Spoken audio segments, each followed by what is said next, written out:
Yohanan, Jean.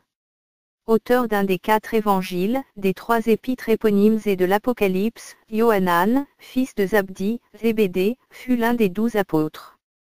Témoin oculaire du service terrestre de Yehoshua HaMashiach, Jésus-Christ, il atteste par l'essence de ses écrits le caractère divin de ce dernier. Fidèle au livre de Shmo, Exode, où YHWH se révéla comme étant « Je suis », Yohanan reprend les propos de Yehoshua et le présente comme la parole incarnée, le pain de vie, la lumière du monde, la porte des brebis, le bon berger, la résurrection, la vie. Proche du Maître, Yohanan fut à même de relater les événements marquants de sa vie comme la gloire de la Transfiguration, l'angoisse de la passion exprimée à Gethsémané, ou encore les déclarations solennelles précédées de l'expression « Amen, Amen, en vérité, en vérité ». Il met également en évidence la controverse suscitée par le Mashiach, Christ, et l'opposition dont il fit l'objet de la part de certains pharisiens qui souhaitaient sa mort. L'évangile de Yohanan, Jean, exprime la nécessité de la naissance d'en haut et dévoile les attributs du Fils d'Élohim, le Mashiach tant attendu. La divinité de Yehoshua HaMashiach, Jésus-Christ. Au commencement était la parole, et la parole était vers l'Élohim, et Élohim était la parole. Elle était au commencement vers l'Élohim. L'œuvre de Yehoshua avant son incarnation. Toutes choses ont été faites par elle, et rien de ce qui a été fait n'a été fait sans elle. En elle était la vie, et la vie était la lumière des humains. Et la lumière brille dans la ténèbre, mais la ténèbre ne l'a pas saisie. Yohanan le Baptiste, l'envoyé d'Élohim. Il parut un homme, envoyé d'Élohim. Son nom, Yohanan. Celui-ci vint en témoignage, pour rendre témoignage au sujet de la lumière, afin que tous croient par son moyen. Il n'était pas la lumière, mais il était le témoin de la lumière. Yehoshua HaMashiach, Jésus-Christ, la véritable lumière. La lumière était la véritable qui, en venant dans le monde, illumine tout être humain. Elle était dans le monde, et le monde a été fait par son moyen, mais le monde ne l'a pas connue. Il est venu chez les siens, et les siens ne l'ont pas reçu. Mais à tous ceux qui l'ont reçu, à ceux qui croient en son nom, il leur a donné le pouvoir de devenir enfants d'Élohim, lesquels ont été engendrés non de sang, ni de la volonté de la chair, ni de la volonté de l'homme, mais d'Élohim. La parole devenue chair. Et la parole est devenue chair, elle a dressé sa tente parmi nous, pleine de grâce et de vérité, et nous avons contemplé sa gloire, une gloire comme la gloire du Fils unique du Père. Témoignage de Yohanan le Baptiste. Yohanan rend témoignage à son sujet, et il a crié en disant, « C'est de celui-ci que je disais, celui qui vient après moi m'a précédé, parce qu'il était avant moi. » Et nous avons tout reçu de sa plénitude, et grâce pour grâce. Car la Torah a été donnée par le moyen de Moshe, la grâce et la vérité sont venues par le moyen de Yehoshua HaMashiach. Personne n'a jamais vu Élohim, le Fils unique, qui est dans le sein du Père, est celui qui l'a fait connaître.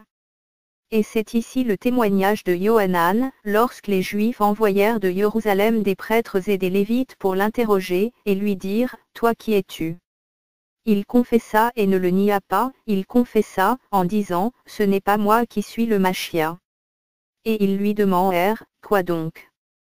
Es-tu Élia » Et il dit, « Je ne le suis pas. » Es-tu le prophète? Et il répondit, « Non. » Ils lui dirent donc, « Qui es-tu? » Afin que nous donnions une réponse à ceux qui nous ont envoyés. « Que dis-tu de toi-même? » Il dit, « Je suis la voix de celui qui crie dans le désert, aplanissez le chemin du Seigneur, comme a dit Yeshaya, le prophète. » Et ceux qui avaient été envoyés étaient de chez les pharisiens. Et ils l'interrogèrent encore et lui dirent, « Pourquoi donc baptises-tu si tu n'es pas le Mashiach, ni Élia, ni le prophète? » Yohanan leur répondit en disant, « Pour moi, je baptise dans l'eau, mais il y a quelqu'un au milieu de vous que vous ne connaissez pas, c'est celui qui vient après moi, il m'a précédé, et je ne suis pas digne de délier les lacets de ses sandales. » Ces choses se passèrent à Bethabara, au-delà du Yarden, où Yohanan baptissait. Le lendemain, Yohanan voyait Yehoshua venant à lui, et il dit, « Voici l'agneau d'Élohim qui ôte le péché du monde. C'est lui, au sujet duquel je disais, après moi vient un homme qui m'a précédé, parce qu'il était avant moi. Et pour moi, je ne le connaissais pas, mais c'est afin qu'il soit manifesté à Israël que je suis venu baptisant dans l'eau. Yohanan rendit aussi témoignage, en disant, j'ai vu l'Esprit descendant du ciel comme une colombe et il est demeuré sur lui. Et pour moi, je ne le connaissais pas, mais celui qui m'a envoyé baptiser dans l'eau m'a dit, celui sur qui tu verras l'Esprit descendre et demeurer, c'est celui qui baptise dans le Saint-Esprit. Et pour moi, j'ai vu et témoigné que celui-là est le fils d'Élohim. Les premiers disciples de Yehoshua à Machia, Jésus-Christ. Le lendemain, Yohanan était encore là avec 2 de ses disciples. Et, ayant regardé Yehoshua qui marchait, il dit, voici l'agneau d'Élohim. Et les 2 disciples l'entendirent tenant ce discours, et ils suivirent Yehoshua. Et Yehoshua se retourna et, voyant qu'ils le suivaient, il leur dit, que cherchez-vous? Ils lui dirent, Rabbi, ce qui, interprété, signifie docteur, où demeures-tu? Il leur dit, venez et voyez. Ils y allèrent, et ils virent où il demeurait et ils demeurèrent auprès de lui ce jour-là. C'était environ la 10e heure. Andréas, le frère de Shimon Pétros, était l'un des 2 qui avaient entendu ce que Yohanan avait dit et qui l'avait suivi. Celui-ci trouve le premier Shimon, son frère, et il lui dit, nous avons trouvé le Machia, ce qui a été traduit par loin. Et il le conduisit vers Yehoshua. Et Yehoshua l'ayant regardé, dit, tu es Shimon, fils de Yona, tu seras appelé Képha, qui est interprété Pétros. Le lendemain, Yehoshua voulut aller en Galilée, et il trouve Philippos et lui dit, suis-moi. Or Philippos était de Bethsaïda, la ville d'Andréas et de Pétros. Philippos trouve Nathanaël et lui dit, celui au sujet duquel ont écrit Moshe, dans la Torah, et les prophètes, nous l'avons trouvé, c'est Yehoshua de Nazareth, fils de Yoseph. Et Nathanaël lui dit, peut-il venir quelque chose de bon de Nazareth? Philippos lui dit, viens et vois. Yehoshua aperçut Nathanaël venir vers lui, et il dit de lui, voici vraiment un Israélite dans lequel il n'y a pas de tromperie. Nathanaël lui dit, d'où me connais-tu? Yehoshua répondit et lui dit, avant que Philippos t'appelle, quand tu étais sous le figuier, je t'ai vu. Nathanaël répondit et lui dit, Rabbi, tu es le fils d'Élohim, tu es le roi d'Israël. Yehoshua répondit et lui dit, parce que je t'ai dit que je t'ai vu sous le figuier, tu crois. Tu verras des choses plus grandes encore. Il lui dit aussi, Amen, Amen, je vous le dis, désormais, vous verrez le ciel ouvert, et les anges d'Élohim montant et descendant sur le Fils de l'homme. Miracle à Cana. Et le 3e jour, on faisait des noces à Cana en Galilée, et la mère de Yehoshua était là. Et Yehoshua fut aussi invité aux noces avec ses disciples. Et le vin ayant manqué, la mère de Yehoshua lui dit, ils n'ont plus de vin. Yehoshua lui dit, qu'y a-t-il entre moi et toi, femme? Mon heure n'est pas encore venue. Sa mère dit au serviteur, tout ce qu'il vous dira, faites-le. Or 6 jarres à eau de pierre étaient posées là selon la purification des Juifs, contenant chacune 2 ou 3 mesures. Et Yehoshua leur dit, remplissez d'eau ces jarres à eau. Et ils les remplirent jusqu'en haut. Et il leur dit, puisez-en maintenant et apportez-en au maître de table. Et ils lui en apportèrent. Dès que le maître de table eut goûté l'eau devenue du vin, or il ne savait pas d'où cela venait, mais les serviteurs qui avaient puisé l'eau le savaient bien, le maître de table appelle l'épouse et lui dit, tout être humain sert d'abord le bon vin, ensuite le moindre après qu'on s'est enivré. Toi, tu as gardé le bon vin jusqu'à maintenant. Yehoshua fit ce premier de ces signes à Cana de Galilée. Il manifesta sa gloire, et ses disciples crurent en lui. Après cela, il descendit à Capernaum avec sa mère et ses frères, et ses disciples, mais ils n'y demeurèrent que peu de jours. La première Pâque. Et la Pâque des Juifs était proche, et Yehoshua monta à Jérusalem. Et il trouva dans le temple les vendeurs de buffles, de brebis et de colombes, et les changeurs qui y étaient assis. Et ayant fait un fouet avec des petites cordes, il les chassa tous du temple, avec les brebis et les buffles. Il dispersa la monnaie des changeurs et renversa les tables. Et il dit aux vendeurs de colombes, ôtez ces choses d'ici. Ne faites pas de la maison de mon père une maison de marché. Mais ses disciples se souvinrent qu'il est écrit, le zèle de ta maison m'a dévoré. Les Juifs prirent donc la parole et lui dirent, quel signe nous montres-tu pour que tu fasses ces choses? Yehoshua répondit et leur dit, détruisez ce temple, et en jour je le ressusciterai. Alors les Juifs dirent, ce temple a été bâti en an, et toi, tu le ressusciteras en jour. Mais lui parlait du temple de son corps. Quand donc il fut ressuscité d'entre les morts, ses disciples se souvinrent qu'il leur avait dit cela, et ils crurent l'écriture et la parole que Yehoshua avait dite. Et comme il était à Jérusalem, à la Pâque, pendant la fête, beaucoup crurent en son nom, voyant les signes qu'il produisait. Mais Yehoshua, lui, ne croyait pas en eux, parce qu'il les connaissait tous, et parce qu'il n'avait pas besoin qu'on lui rende témoignage au sujet de l'être humain, car il savait lui-même ce qui était dans l'être humain. La naissance d'en haut. Mais il y avait un homme d'entre les pharisiens, du nom de Nicodémo, un des chefs des Juifs. Celui-ci vint de nuit vers Yehoshua et lui dit, Rabbi, nous savons que tu es un docteur venu d'Élohim, car personne ne peut produire les signes que, toi, tu produis, à moins qu'Élohim ne soit avec lui. Yehoshua répondit et lui dit, Amen, Amen, je te le dis, à moins que quelqu'un ne soit engendré d'en haut, il ne peut voir le royaume d'Élohim. Nicodémo lui dit, comment un être humain peut-il être engendré quand il est vieux? Peut-il une seconde fois entrer dans le ventre de sa mère et être engendré? Yehoshua répondit, Amen, Amen, je te le dis, à moins que quelqu'un ne soit engendré d'eau et d'esprit, il ne peut entrer dans le royaume d'Élohim. Ce qui a été engendré de la chair est chair, et ce qui a été engendré de l'esprit est esprit. Ne t'étonne pas de ce que je t'ai dit, il faut que vous soyez engendrés d'en haut. Le vent souffle où il veut et tu en entends le bruit, mais tu ne sais pas d'où il vient, ni où il va. Ainsi en est-il de quiconque a été engendré de l'esprit. Nicodémo répondit et lui dit, comment ces choses peuvent-elles se faire? Yehoshua répondit et lui dit, tu es docteur d'Israël et tu ne connais pas ces choses.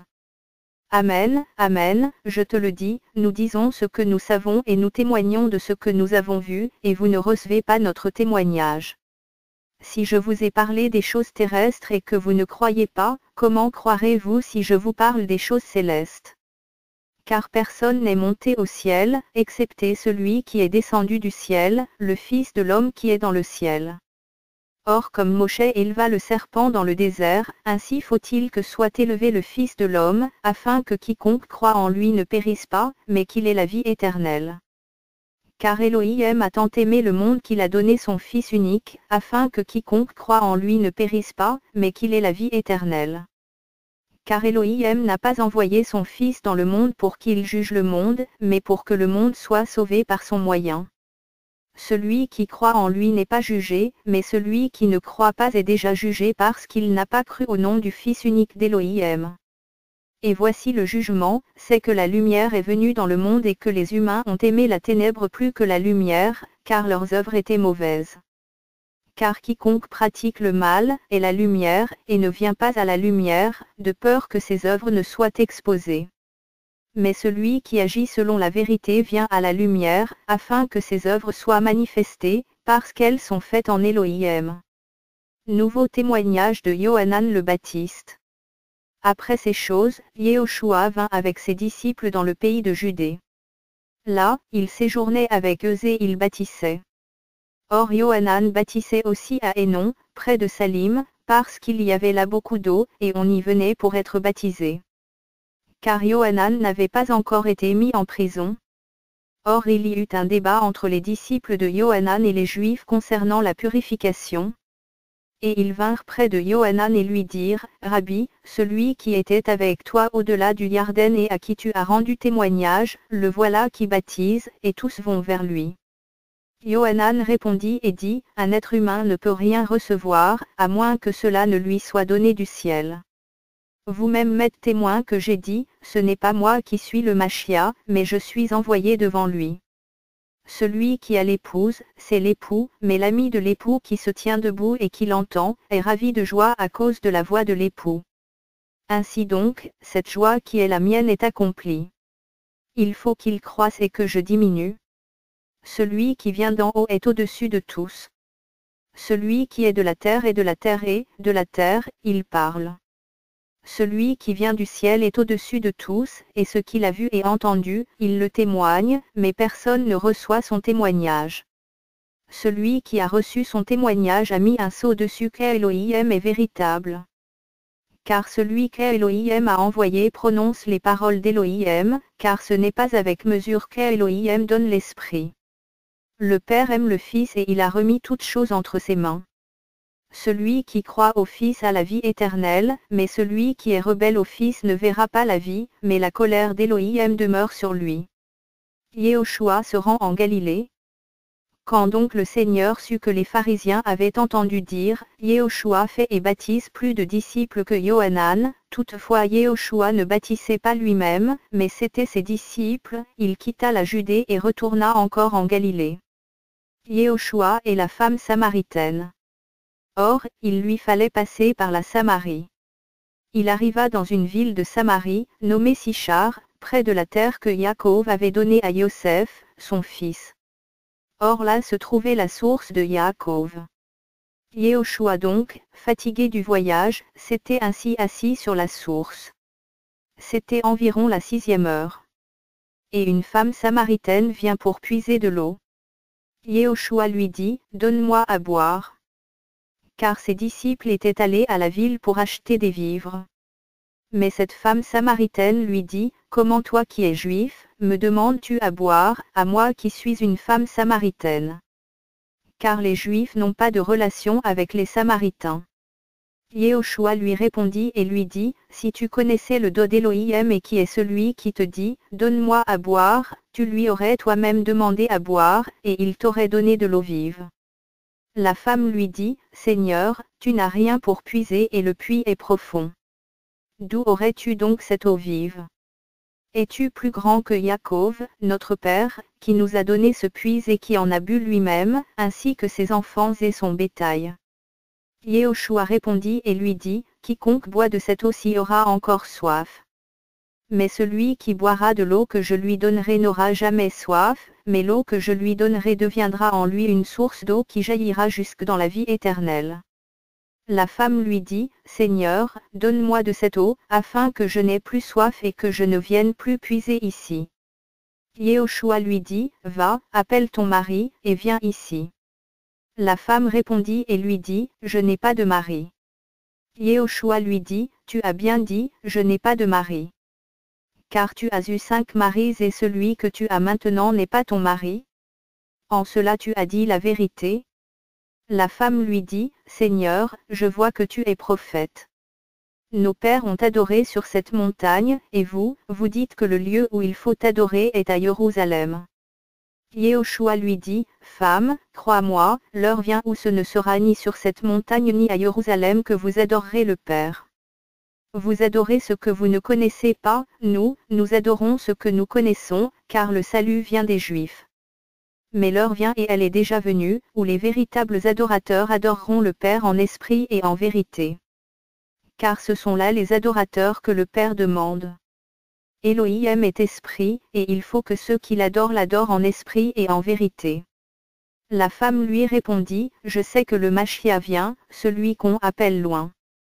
Quand donc il sera venu, il nous annoncera toutes choses. » Yehoshua lui dit, « Moi, je suis, qui te parle. » Et là-dessus, ses disciples vinrent et ils s'étonnèrent de ce qu'il parlait avec une femme. Toutefois aucun ne dit, « Que demandes-tu? » Ou, « Pourquoi parles-tu avec elle? » La femme ayant laissé sa jarre à eau, s'en alla dans la ville et elle dit aux gens, « Venez voir un homme qui m'a dit tout ce que j'ai fait, ne serait-ce pas le Machia? » Ils sortirent donc de la ville et vinrent vers lui. Mais pendant ce temps, les disciples le priaient en disant, « Rabbi, mange. » Mais il leur dit, « J'ai à manger une nourriture que vous ne connaissez pas. » Les disciples se disaient donc l'un à l'autre, « Quelqu'un lui a-t-il apporté à manger? » Yehoshua leur dit, « Mon aliment est de faire la volonté de celui qui m'a envoyé et d'accomplir son œuvre. Ne dites-vous pas, encore 4 mois et la moisson vient. Voyez, vous dis-je, levez les yeux et regardez les champs, ils sont déjà blancs pour la moisson. Or celui qui moissonne reçoit le salaire et amasse le fruit pour la vie éternelle, afin que celui qui sème et celui qui moissonne se réjouissent ensemble. Car en ceci la parole est véritable, autre est celui qui sème et autre, celui qui moissonne. Pour moi, je vous ai envoyé moissonner là où vous ne vous êtes pas fatigués. D'autres se sont fatigués et vous êtes entrés dans leur travail. Yehoshua et les Samaritains. Or beaucoup de Samaritains de cette ville-là crurent en lui à cause de la parole de la femme qui avait rendu ce témoignage, il m'a dit tout ce que j'ai fait.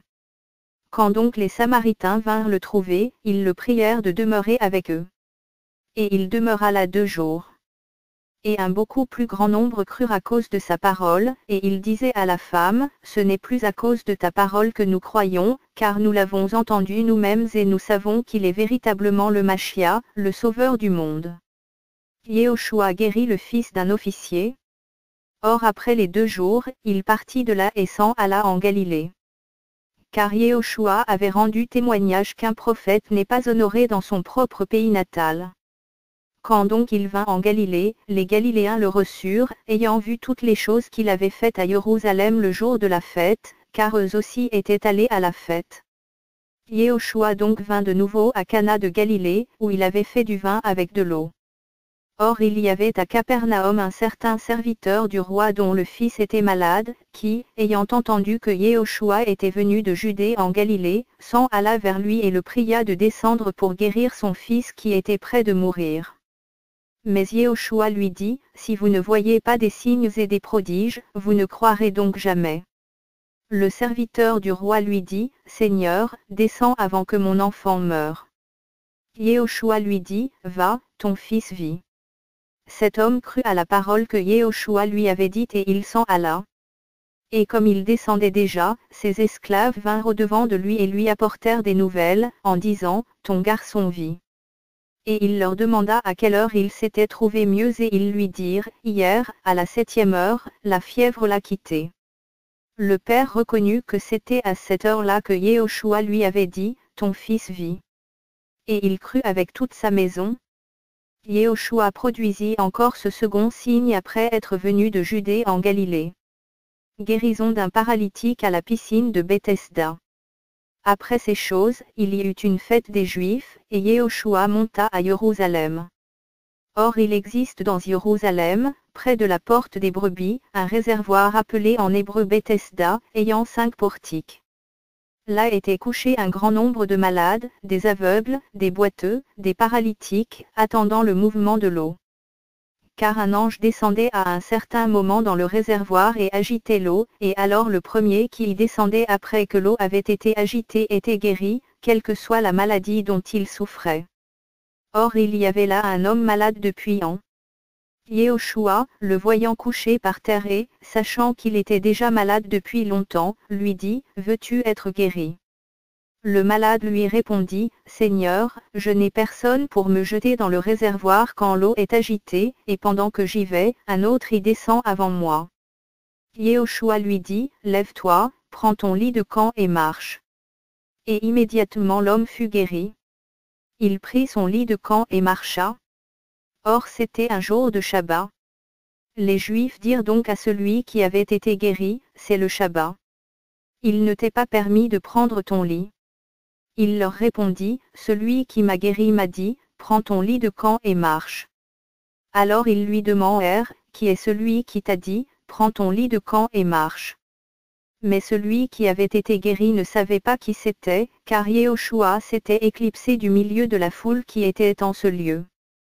Après cela, Yehoshua le trouve dans le temple et lui dit, voici, tu as été guéri. Ne pêche plus désormais, de peur qu'il ne t'arrive quelque chose de pire. Cet homme s'en alla et rapporta aux Juifs que c'était Yehoshua qui l'avait guéri. Et à cause de cela, les Juifs persécutaient Yehoshua et cherchaient à le faire mourir, parce qu'il faisait ces choses pendant le Shabbat.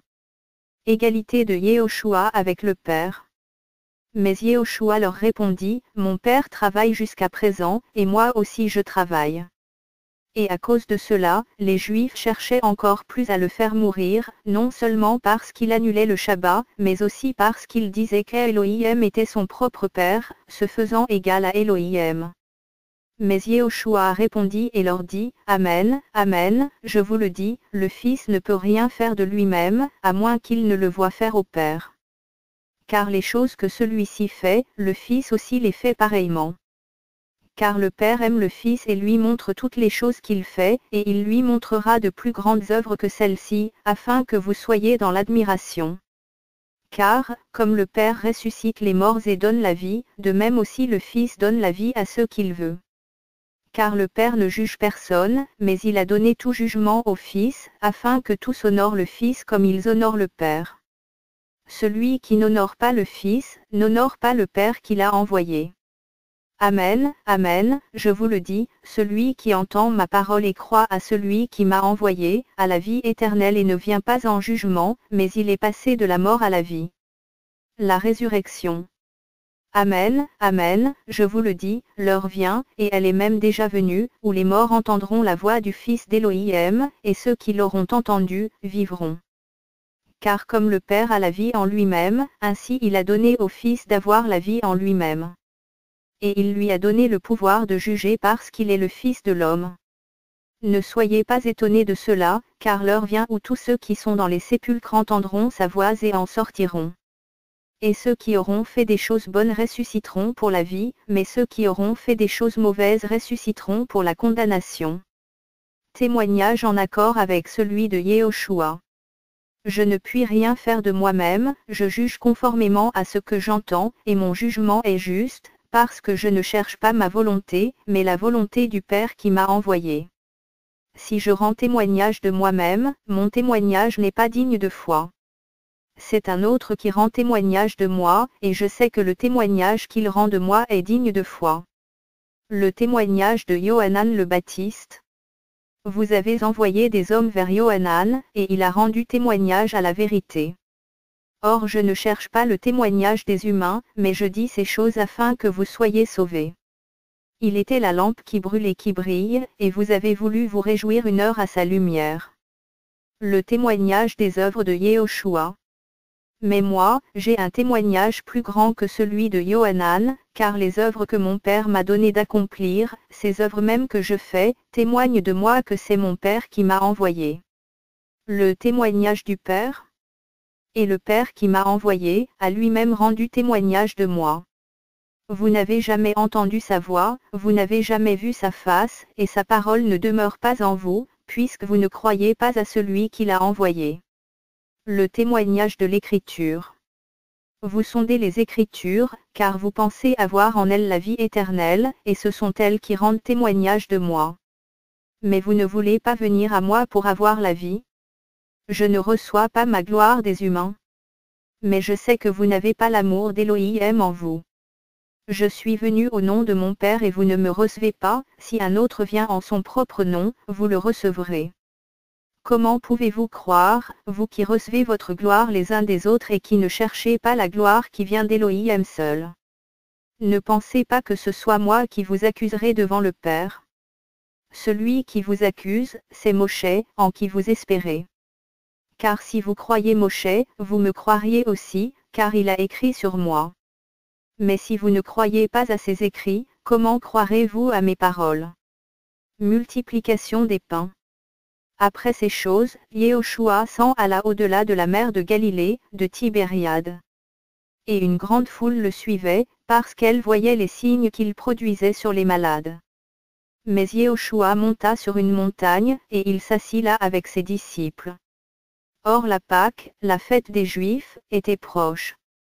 Yehoshua donc ayant levé ses yeux et, voyant qu'une grande foule venait à lui, dit à Philippos, où achèterons-nous des pains, afin que ces gens aient à manger? Or il disait cela pour l'éprouver, car il savait bien ce qu'il allait faire. Philippos lui répondit, les pains qu'on aurait pour deniers ne suffiraient pas pour que chacun en reçoive un peu. Un de ses disciples, Andréas, le frère de Shimon Pétros, lui dit, il y a ici un petit garçon qui a 5 pains d'orge et 2 poissons, mais qu'est-ce que cela pour tant de gens? Mais Yehoshua dit, faites asseoir ces gens. Or il y avait beaucoup d'herbe dans ce lieu. Ils s'assirent donc, au nombre d'environ hommes. Et Yehoshua prit les pains, et après avoir rendu grâce, il les distribua aux disciples, et les disciples à ceux qui étaient assis, de même aussi des poissons, autant qu'il en voulait. Et après qu'ils furent rassasiés, il dit à ses disciples, rassemblez les morceaux qui restent, afin que rien ne soit perdu. Ils les rassemblèrent donc et ils remplirent 12 paniers avec les morceaux qui restèrent des 5 pains d'orge, après que tous eurent mangé. Or ces gens, ayant vu le signe que Yehoshua avait produit, disaient, celui-ci est vraiment le prophète qui vient dans le monde. Mais Yehoshua, sachant qu'il allait venir l'enlever de force pour le faire roi, se retira encore, lui seul, sur la montagne. Yehoshua marche sur les eaux. Et quand le soir fut venu, ses disciples descendirent à la mer. Et étant montés dans le bateau, ils traversaient la mer pour se rendre à Capernaum. Déjà l'obscurité s'était faite, et Yehoshua n'était pas encore venu vers eux. Il soufflait un grand vent et la mer était agitée. Après avoir ramé environ 25 ou 30 stades, ils virent Yehoshua marchant sur la mer et s'approchant du bateau, et ils eurent peur. Mais il leur dit, c'est moi, n'ayez pas peur. Ils le reçurent donc avec plaisir dans le bateau, et immédiatement le bateau toucha la terre, là où ils allaient. Yehoshua, le pain de vie. Le lendemain, la foule qui se tenait de l'autre côté de la mer vit qu'il ne se trouvait là qu'un seul petit bateau et que Yehoshua n'y était pas monté avec ses disciples, mais qu'il était parti seul. Mais d'autres petits bateaux étaient arrivés de Tibériade près du lieu où ils avaient mangé le pain, après que le Seigneur eut rendu grâce. Quand la foule vit que ni Yehoshua ni ses disciples n'étaient là, les gens montèrent eux-mêmes dans ces bateaux, et allèrent à Capernaum chercher Yehoshua. Et l'ayant trouvé au-delà de la mer, ils lui dirent, Rabbi, quand es-tu arrivé ici? Yehoshua leur répondit et leur dit, Amen, Amen, je vous le dis, vous me cherchez, non parce que vous avez vu des signes, mais parce que vous avez mangé des pains et que vous avez été rassasiés. Travaillez, non pour la nourriture qui périt, mais pour celle qui est permanente jusqu'à la vie éternelle, laquelle le Fils de l'homme vous donnera. Car c'est lui que le Père, Elohim, a marqué de son sceau. Ils lui dirent donc, que devons-nous faire pour accomplir les œuvres d'Elohim? Yehoshua répondit et leur dit, c'est ici l'œuvre d'Elohim, que vous croyez en celui qui l'a envoyé. Alors ils lui dirent, quel signe produis-tu donc, afin que nous le voyions et que nous croyions en toi? Quelle œuvre fais-tu? Nos pères ont mangé la manne dans le désert, selon ce qui est écrit, il leur a donné à manger le pain du ciel. Mais Yehoshua leur dit, Amen, Amen, je vous le dis, Moshe ne vous a pas donné le pain du ciel. Mais mon Père vous donne le vrai pain du ciel. Car le pain d'Elohim est celui qui descend du ciel et qui donne la vie au monde. Ils lui dirent donc, Seigneur, donne-nous toujours ce pain-là. Et Yehoshua leur dit, je suis le pain de vie. Celui qui vient à moi n'aura jamais faim, et celui qui croit en moi n'aura jamais soif. Mais je vous ai dit que vous m'avez vu, et cependant vous ne croyez pas. Tout ce que me donne le Père, viendra à moi et, celui qui vient à moi, je ne le jetterai pas dehors. Car je suis descendu du ciel, non pas pour faire ma volonté, mais la volonté de celui qui m'a envoyé. Et c'est ici la volonté du Père qui m'a envoyé, que je ne perde rien de tout ce qu'il m'a donné, mais que je le ressuscite au dernier jour. Et c'est ici la volonté de celui qui m'a envoyé, que quiconque pose son regard sur le Fils et croit en lui ait la vie éternelle, et moi, je le ressusciterai au dernier jour. Or les Juifs murmuraient contre lui de ce qu'il avait dit, je suis le pain descendu du ciel. Car il disait, n'est-ce pas là Yehoshua, le fils de Yosef, celui dont nous connaissons le père et la mère? Comment donc dit-il, je suis descendu du ciel? Yehoshua donc répondit et leur dit, ne murmurez pas entre vous. Personne ne peut venir à moi, si le Père qui m'a envoyé ne le tire, et moi, je le ressusciterai le dernier jour. Il est écrit dans les prophètes, et ils seront tous enseignés d'Elohim. C'est pourquoi quiconque a entendu le Père et a été enseigné par lui, vient à moi. C'est que personne n'a vu le Père, sinon celui qui vient d'Elohim, celui-là a vu le Père. Amen, Amen, je vous le dis, celui qui croit en moi a la vie éternelle. Je suis le pain de vie. Vos pères ont mangé la manne dans le désert et ils sont morts. C'est ici le pain qui descend du ciel, afin que si quelqu'un n'en mange ne meure pas. Je suis le pain vivant qui est descendu du ciel. Si quelqu'un mange de ce pain, il vivra éternellement, et le pain que je donnerai, c'est ma chair que je donnerai pour la vie du monde. Les Juifs donc discutaient entre eux et disaient, comment peut-il nous donner sa chair à manger? Et Yehoshua leur dit, Amen, Amen, je vous le dis, si vous ne mangez pas la chair du Fils de l'homme et ne buvez pas son sang, vous n'aurez pas la vie en vous-même. Celui qui mange ma chair et qui boit mon sang a la vie éternelle, et je le ressusciterai au dernier jour. Car ma chair est vraiment un aliment, et mon sang est vraiment une boisson. Celui qui mange ma chair et qui boit mon sang demeure en moi, et moi en lui. Comme le Père qui est vivant m'a envoyé, et que je suis vivant par le Père, ainsi celui qui me mangera vivra aussi à cause de moi. C'est ici le pain qui est descendu du ciel. Il n'en est pas comme de vos pères qui mangèrent la manne et qui moururent. Celui qui mangera ce pain vivra éternellement. Il dit ces choses dans la synagogue, enseignant à Capernaum. Après l'avoir entendu, beaucoup de ses disciples dirent, cette parole est dure, qui peut l'écouter? Mais Yehoshua, sachant en lui-même que ses disciples murmuraient à ce sujet, leur dit, cela vous scandalise-t-il? Qu'arrivera-t-il alors si vous voyez le Fils de l'homme montant où il était auparavant? C'est l'Esprit qui donne la vie, la chair ne sert de rien. Les paroles que je vous ai dites sont esprit et sont vie. Mais il en est certains parmi vous qui ne croient pas. Car Yehoshua savait depuis le commencement qui étaient ceux qui ne croiraient pas, et qui était celui qui le livrerait. Et il disait, c'est à cause de cela que je vous ai dit que personne ne peut venir à moi, si cela ne lui a pas été donné par mon Père. Dès lors, beaucoup de ses disciples s'en allèrent vers les choses qui étaient derrière et ne marchèrent plus avec lui. Pétrose, Pierre, reconnaît Yehoshua comme étant le Machia, Christ. Et Yehoshua dit aux 12, et vous, ne voulez-vous pas aussi vous en aller? Mais Shimon Pétrose lui répondit, Seigneur, à qui irions-nous? Tu as les paroles de la vie éternelle. Et nous avons cru et nous avons connu que tu es le Machia, le fils d'Élohim vivant. Yehoshua leur répondit, ne vous ai-je pas choisi, vous les 12? Et toutefois l'un de vous est un diable.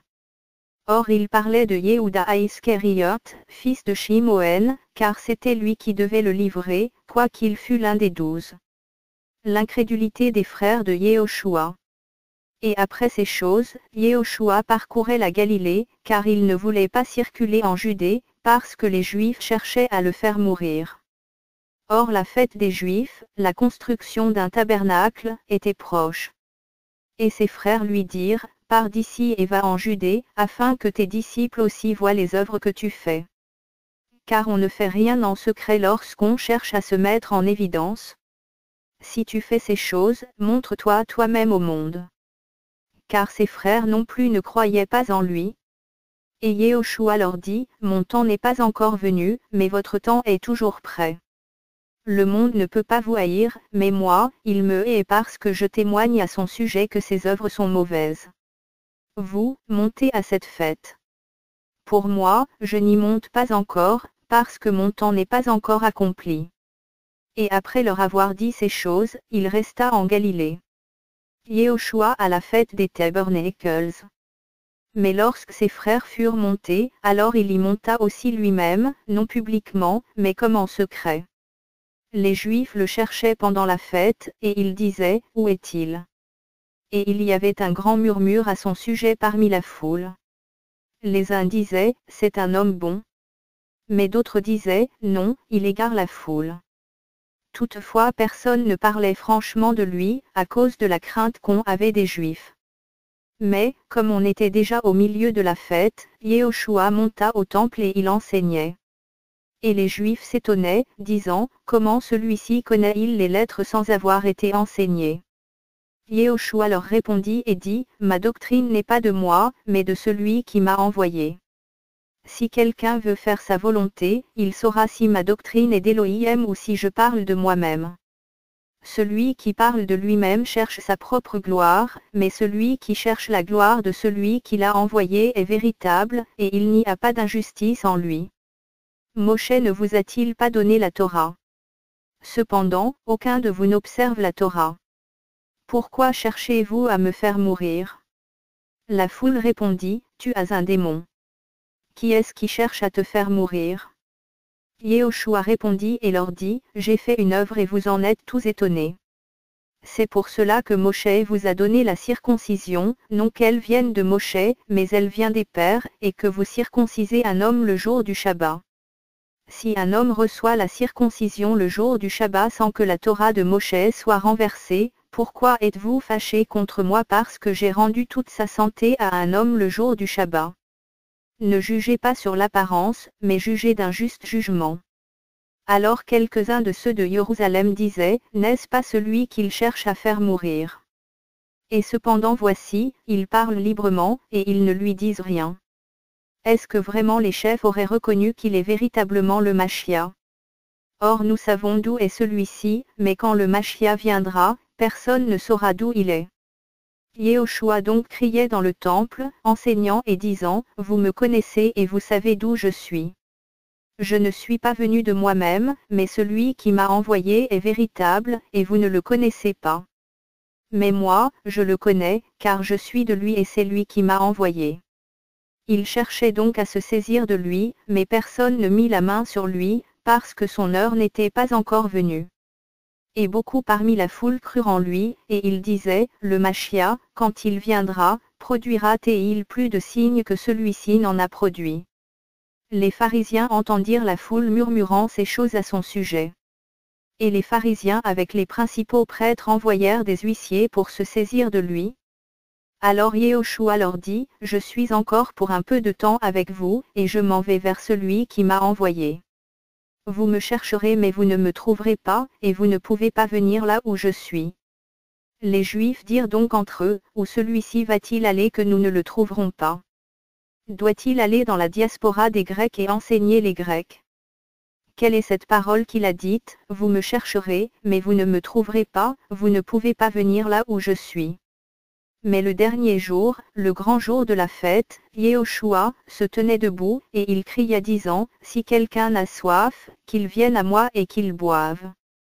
Celui qui croit en moi, selon ce que l'Écriture a dit, des fleuves d'eau vive couleront de son ventre.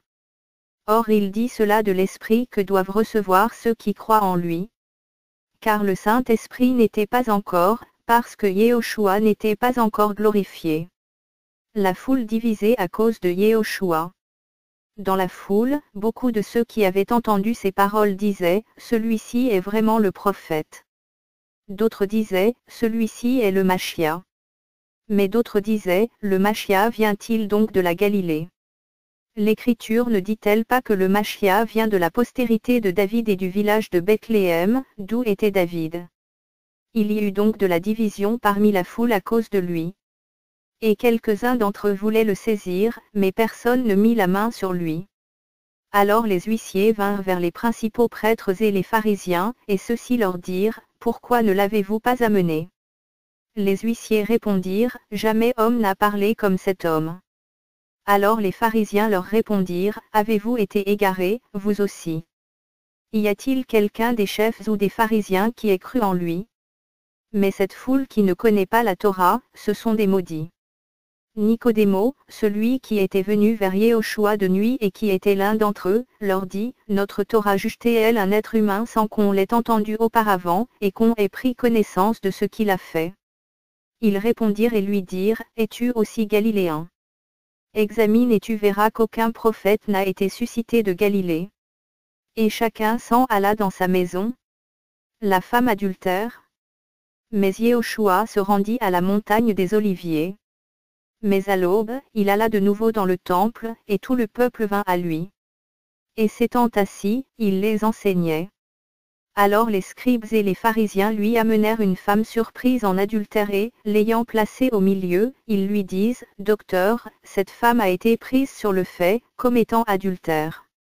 Or Moshe nous a ordonné dans la Torah de lapider de telles personnes. Toi donc, qu'en dis-tu? Or il disait cela pour le tenter, afin d'avoir de quoi l'accuser. Mais Yehoshua, s'étant penché en bas, écrivait avec son doigt sur la terre.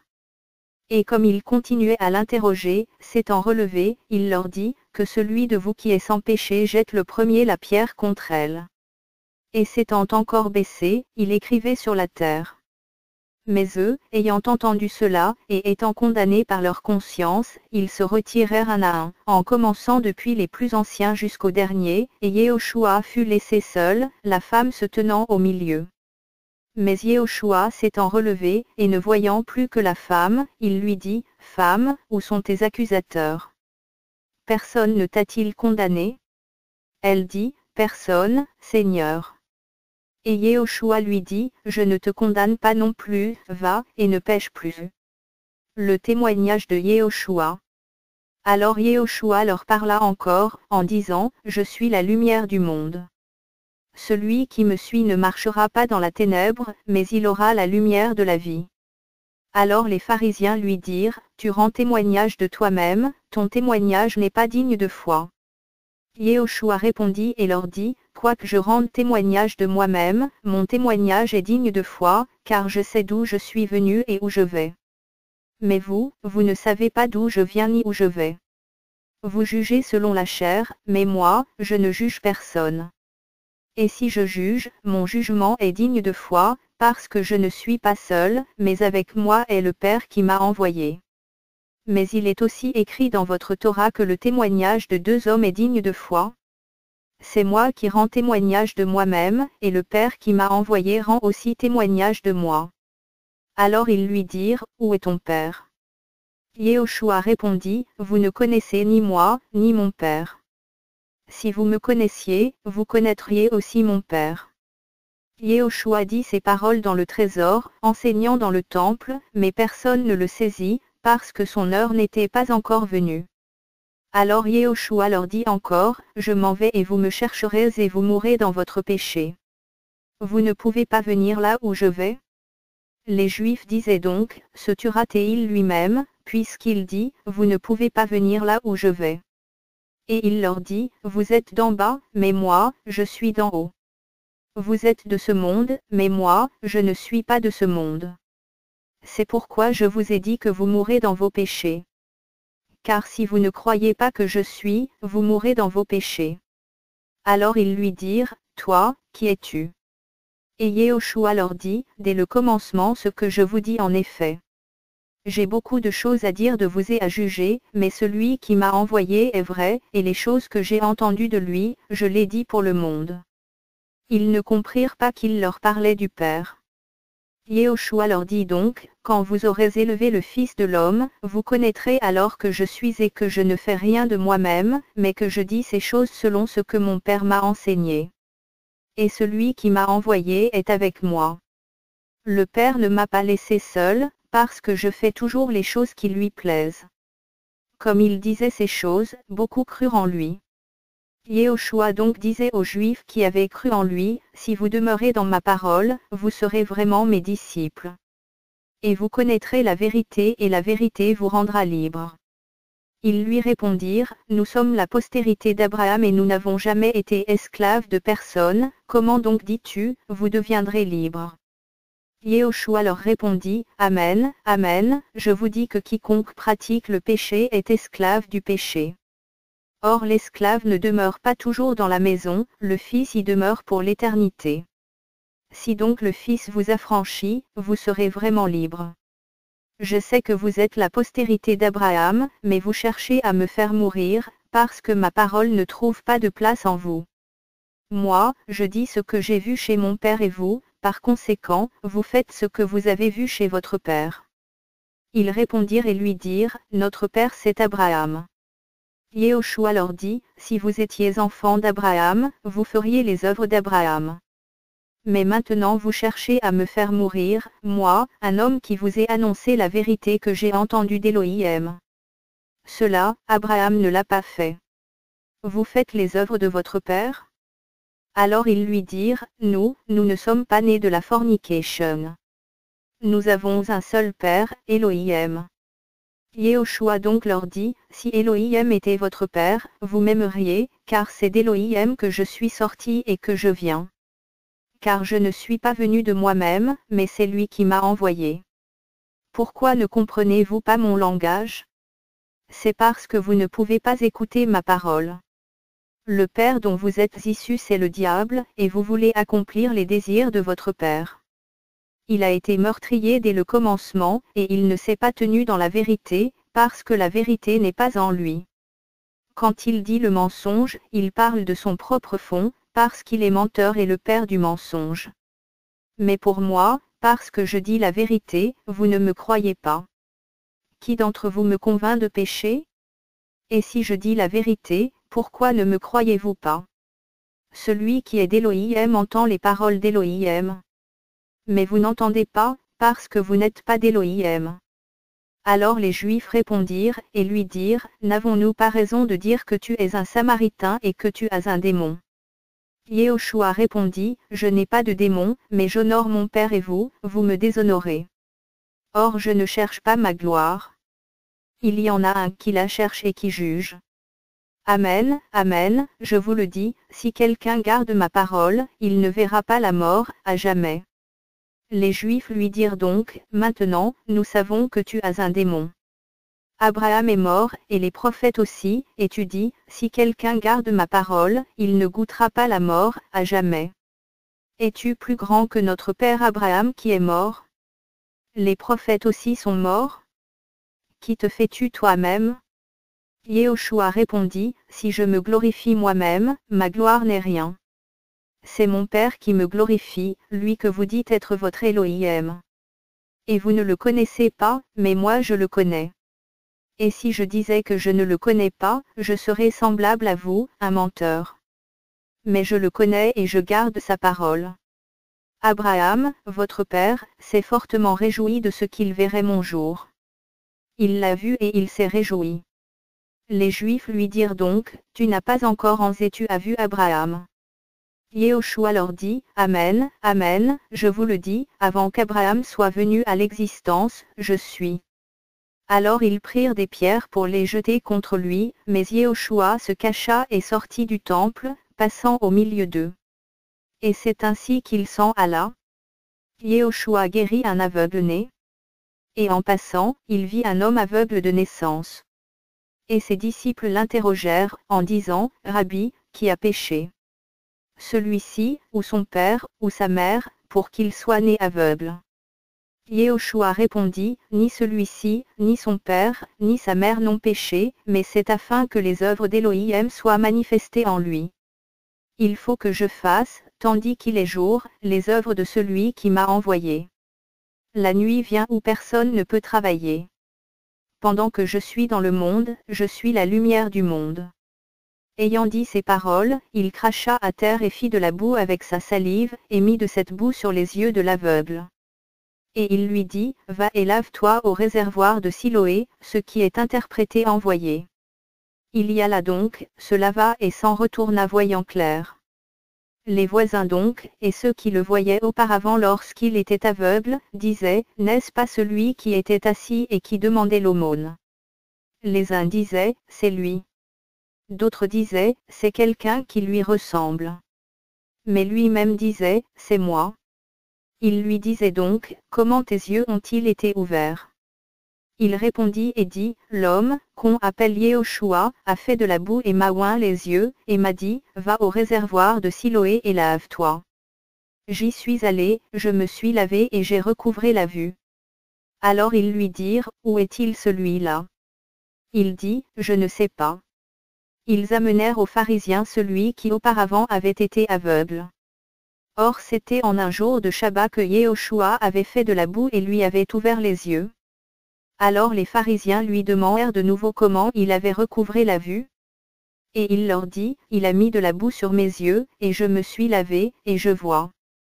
Alors certains des pharisiens disaient, cet homme n'est pas d'Elohim, parce qu'il n'observe pas le Shabbat. D'autres disaient, comment un homme pécheur peut-il produire de tels signes?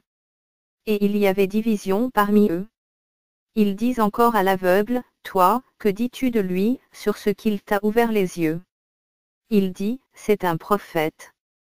Les Juifs ne crurent donc pas que cet homme avait été aveugle et qu'il avait recouvré la vue, jusqu'à ce qu'ils eurent appelé les parents de celui qui avait recouvré la vue. Et ils les interrogèrent en disant, celui-ci est-il votre fils que vous dites être né aveugle? Comment donc voit-il maintenant? Ses parents leur répondirent et dirent, nous savons que celui-ci est notre fils et qu'il est né aveugle. Mais comment il voit maintenant, ou qui lui a ouvert les yeux, nous ne le savons pas. Interrogez-le lui-même, il a de l'âge, lui-même parlera de ce qui le concerne. Ses parents dirent cela parce qu'il avait peur des Juifs. Car les Juifs étaient déjà convenus que si quelqu'un le confessait comme le Machia, il serait exclu de la synagogue. Pour cette raison ses parents dirent, il a de l'âge, interrogez-le lui-même. Ils appelèrent donc pour la seconde fois l'homme qui avait été aveugle, et ils lui dirent, donne gloire à Elohim.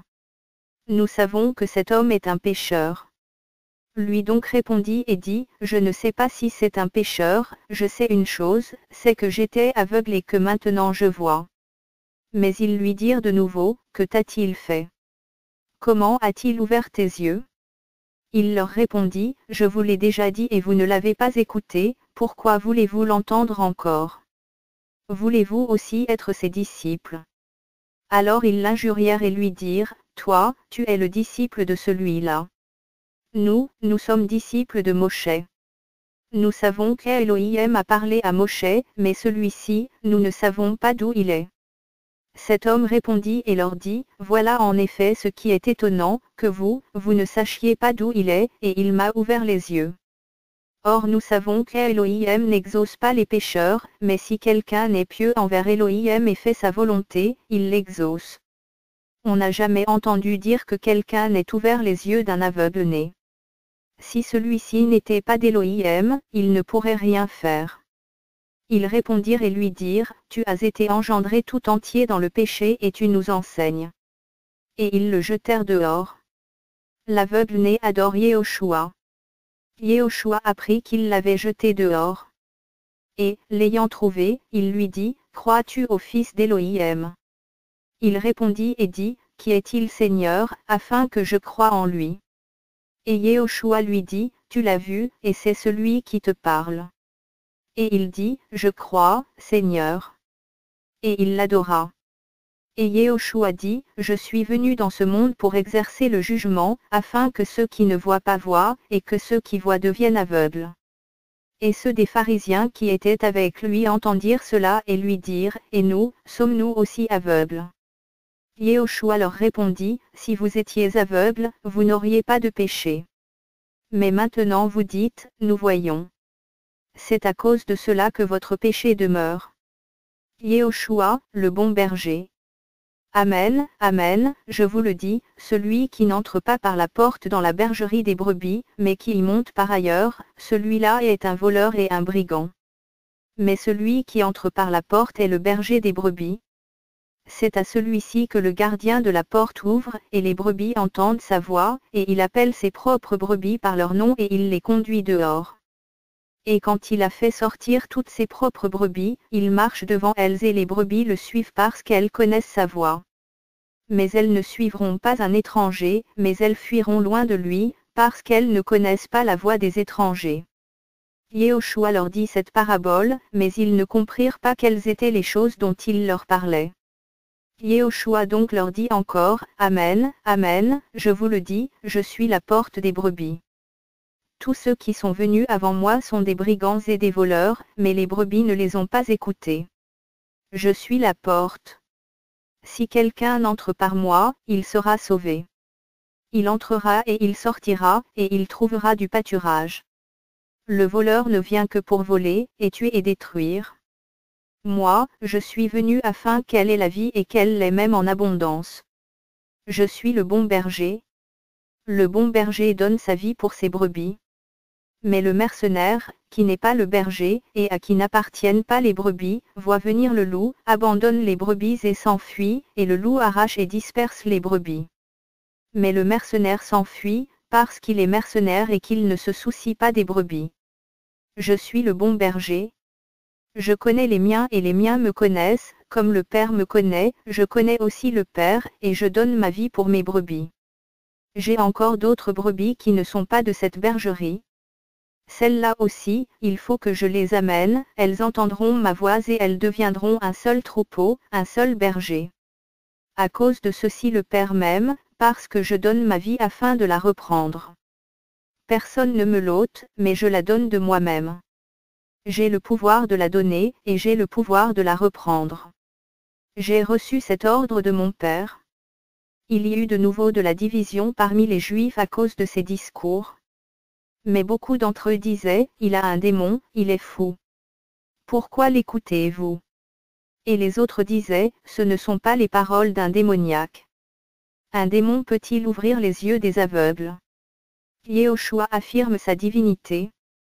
Or on célébrait la fête de la dédicace à Jérusalem, et c'était l'hiver. Et Yehoshua se promenait dans le temple, au portique de Shlomo. Les Juifs l'encerclèrent donc et lui dirent, jusqu'à quand tiens-tu notre âme en suspens? Si tu es le Machia, dis-le-nous franchement. Yehoshua leur répondit, je vous l'ai dit et vous ne le croyez pas. Les œuvres que je fais au nom de mon Père rendent témoignage de moi. Mais vous ne croyez pas, car vous n'êtes pas de mes brebis, comme je vous l'ai dit. Mes brebis entendent ma voix, je les connais, et elles me suivent. Et moi, je leur donne la vie éternelle, et elles ne périront jamais, et personne ne les arrachera de ma main. Mon Père, qui me les a donnés, est plus grand que tous et personne ne peut les arracher de la main de mon Père. Moi et le Père nous sommes un. Alors les Juifs prirent de nouveau des pierres pour le lapider. Et Yehoshua leur dit, je vous ai fait voir beaucoup de bonnes œuvres de la part de mon Père, pour laquelle me lapidez-vous? Les Juifs répondirent, en lui disant, nous ne te lapidons pas pour quelque bonne œuvre, mais pour un blasphème, et parce que, n'étant qu'un homme, tu te fais Elohim. Yehoshua leur répondit, n'est-il pas écrit dans votre Torah, j'ai dit, vous êtes des Elohim. Si elle a appelé Elohim ceux à qui la parole d'Elohim a été adressée, et l'écriture ne peut être renversée, pourquoi dites-vous que je blasphème, moi que le Père a sanctifié et envoyé dans le monde, parce que j'ai dit, je suis le fils d'Elohim. Si je ne fais pas les œuvres de mon Père, ne me croyez pas. Mais si je les fais, et que vous ne vouliez pas me croire, croyez à ces œuvres, afin que vous sachiez et que vous croyiez que le Père est en moi, et moi en lui. Ils cherchaient donc encore à le saisir, mais il s'échappa de leurs mains. Et il s'en alla de nouveau au-delà du Yarden, à l'endroit où Yohanan bâtissait d'abord, et il demeura là. Beaucoup de gens vinrent à lui, et ils disaient, en effet, Yohanan n'a produit aucun signe, mais toutes les choses que Yohanan a dites à propos de celui-ci étaient vraies. Et dans ce lieu-là, beaucoup crurent en lui. Résurrection d'Elazar, Lazare, de Béthanie. Mais il y avait un malade, Elazar, de Béthanie, le village de Myriam et de Martha, sa sœur. Or, c'était cette Myriam qui oignit le Seigneur d'un baume et qui essuya ses pieds avec ses cheveux. Son frère Elazar était malade. Les sœurs envoyèrent donc vers lui pour lui dire, Seigneur, voici que celui que tu aimes est malade. Mais Yehoshua l'ayant entendu, dit, cette maladie n'est pas à la mort, mais elle est pour la gloire d'Elohim, afin que le Fils d'Elohim soit glorifié par elle. Or Yehoshua aimait Martha, et sa sœur, et Elazar. Ayant donc appris qu'il était malade, il resta encore en effet 2 jours à l'endroit où il était. Alors il dit à ses disciples, retournons en Judée. Les disciples lui dirent, Rabbi, les Juifs tout récemment cherchaient à te lapider et tu y vas encore. Yehoshua répondit, n'y a-t-il pas 12 heures dans le jour? Si quelqu'un marche pendant le jour, il ne trébuche pas, car il voit la lumière de ce monde. Mais si quelqu'un marche pendant la nuit, il trébuche, parce que la lumière n'est pas en lui. Il parla ainsi, et après cela il leur dit, notre ami Elazar dort, mais je vais afin de le réveiller. Ses disciples lui dirent donc, Seigneur, s'il dort, il sera sauvé. Or Yehoshua avait parlé de sa mort, mais ils pensaient qu'il parlait du repos du sommeil. Yehoshua donc leur dit alors ouvertement, Elazar est mort. Et je me réjouis, à cause de vous, de ce que je n'étais pas là, afin que vous croyiez. Mais allons vers lui. Alors Thomas, appelé Didymos, dit aux autres disciples, allons, nous aussi, afin de mourir avec lui. Yehoshua, étant donc arrivé, trouva qu'il était déjà depuis 4 jours dans le sépulcre. Or Béthanie était près de Jérusalem, à 15 stades environ. Et beaucoup de Juifs étaient venus vers Martha et Myriam pour les consoler au sujet de leur frère. Martha donc, quand elle apprit que Yehoshua venait, elle alla au-devant de lui, mais Myriam se tenait assise à la maison. Martha donc dit à Yehoshua, Seigneur, si tu avais été ici, mon frère ne serait pas mort. Mais, même à présent, je sais que tout ce que tu demanderas à Elohim, Elohim te le donnera. Yehoshua lui dit, ton frère ressuscitera. Martha lui dit, je sais qu'il ressuscitera à la résurrection, au dernier jour. Yehoshua lui dit, je suis la résurrection et la vie. Celui qui croit en moi vivra même s'il meurt. Et quiconque vit et croit en moi ne mourra pas, à jamais. Crois-tu cela? Elle lui dit, oui, Seigneur, je crois que tu es le Machia, le fils d'Elohim, qui vient dans le monde. Et ayant dit cela, elle s'en alla et appela secrètement Myriam, sa sœur, en disant, le docteur est ici et il t'appelle. Et celle-ci, l'ayant entendu, se leva promptement et vint vers lui. Or Yehoshua n'était pas encore entré dans le village, mais il était au lieu où Martha l'avait rencontré. Les Juifs donc qui étaient avec elle dans la maison et qui la consolaient, ayant vu que Myriam s'était levée rapidement et qu'elle était sortie, la suivirent en disant, elle va au sépulcre pour y pleurer. Alors Myriam arriva là où était Yehoshua. Et quand elle le vit, elle tomba à ses pieds, en lui disant, Seigneur, si tu avais été ici, mon frère ne serait pas mort. Alors quand Yehoshua la vit pleurant, et les Juifs qui étaient venus avec elle, pleurant aussi, il donna un sérieux avertissement en esprit et fut troublé. Et il dit, où l'avez-vous mis? Ils lui dirent, Seigneur, viens et vois. Et Yehoshua pleura. Les Juifs disaient donc, voyez comme il l'aimait. Mais quelques-uns d'entre eux disaient, lui qui a ouvert les yeux de l'aveugle, ne pouvait-il pas faire aussi que celui-ci ne meure pas? Alors Yehoshua, donnant de nouveau un sérieux avertissement en lui-même, se rendit au sépulcre. C'était une grotte, et il y avait une pierre placée devant. Yehoshua dit, ôtez la pierre. Mais Martha, la sœur du mort, lui dit, Seigneur, il sent déjà, car il est au 4e jour. Yehoshua lui dit, ne t'ai-je pas dit que si tu crois tu verras la gloire d'Elohim? Ils ôtèrent donc la pierre de dessus le lieu où le mort était couché. Et Yehoshua levant ses yeux au ciel, dit, Père, je te rends grâce de ce que tu m'as exaucé. Or moi je savais que tu m'exauces toujours, mais je l'ai dit à cause de la foule qui est autour de moi, afin qu'elle croie que tu m'as envoyé.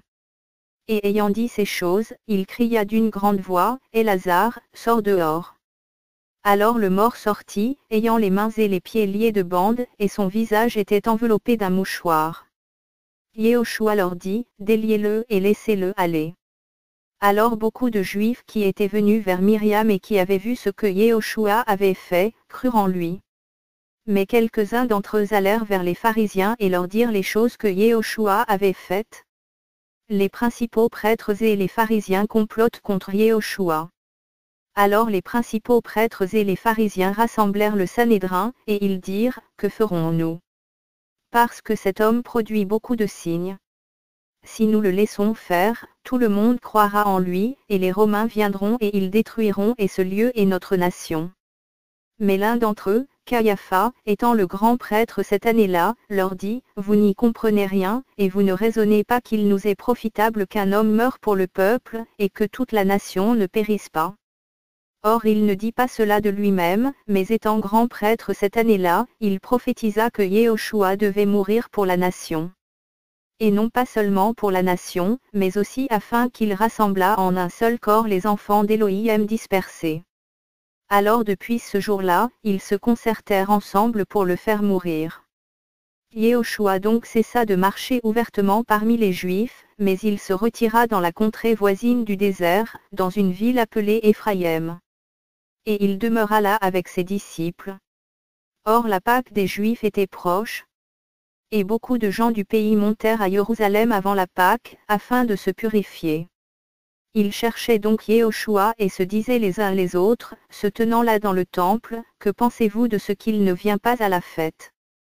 Or les principaux prêtres et les pharisiens avaient donné l'ordre que, si quelqu'un savait où il était, il le déclarât, afin qu'on se saisît de lui. Myriam, Marie, de Béthanie répand du baume sur Yehoshua. 6 jours avant la Pâque, Yehoshua donc arriva à Béthanie où était Lazare, le mort, qu'il avait ressuscité d'entre les morts. On lui fit donc là un souper, et Martha servait. Et Lazare était un de ceux qui étaient à table avec lui. Alors Myriam, ayant pris une livre d'un baume de nard pur de grand prix, en oignit les pieds de Yehoshua et les essuya avec ses cheveux, et la maison fut remplie de l'odeur du baume. Alors Yehuda Iscariote, fils de Shimoën, l'un de ses disciples, celui qui devait le livrer, dit, « Pourquoi ce baume n'a-t-il pas été vendu deniers et donné aux pauvres ?»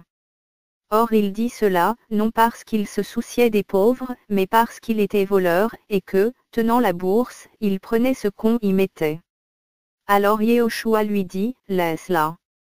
Elle l'a gardée pour le jour de ma sépulture.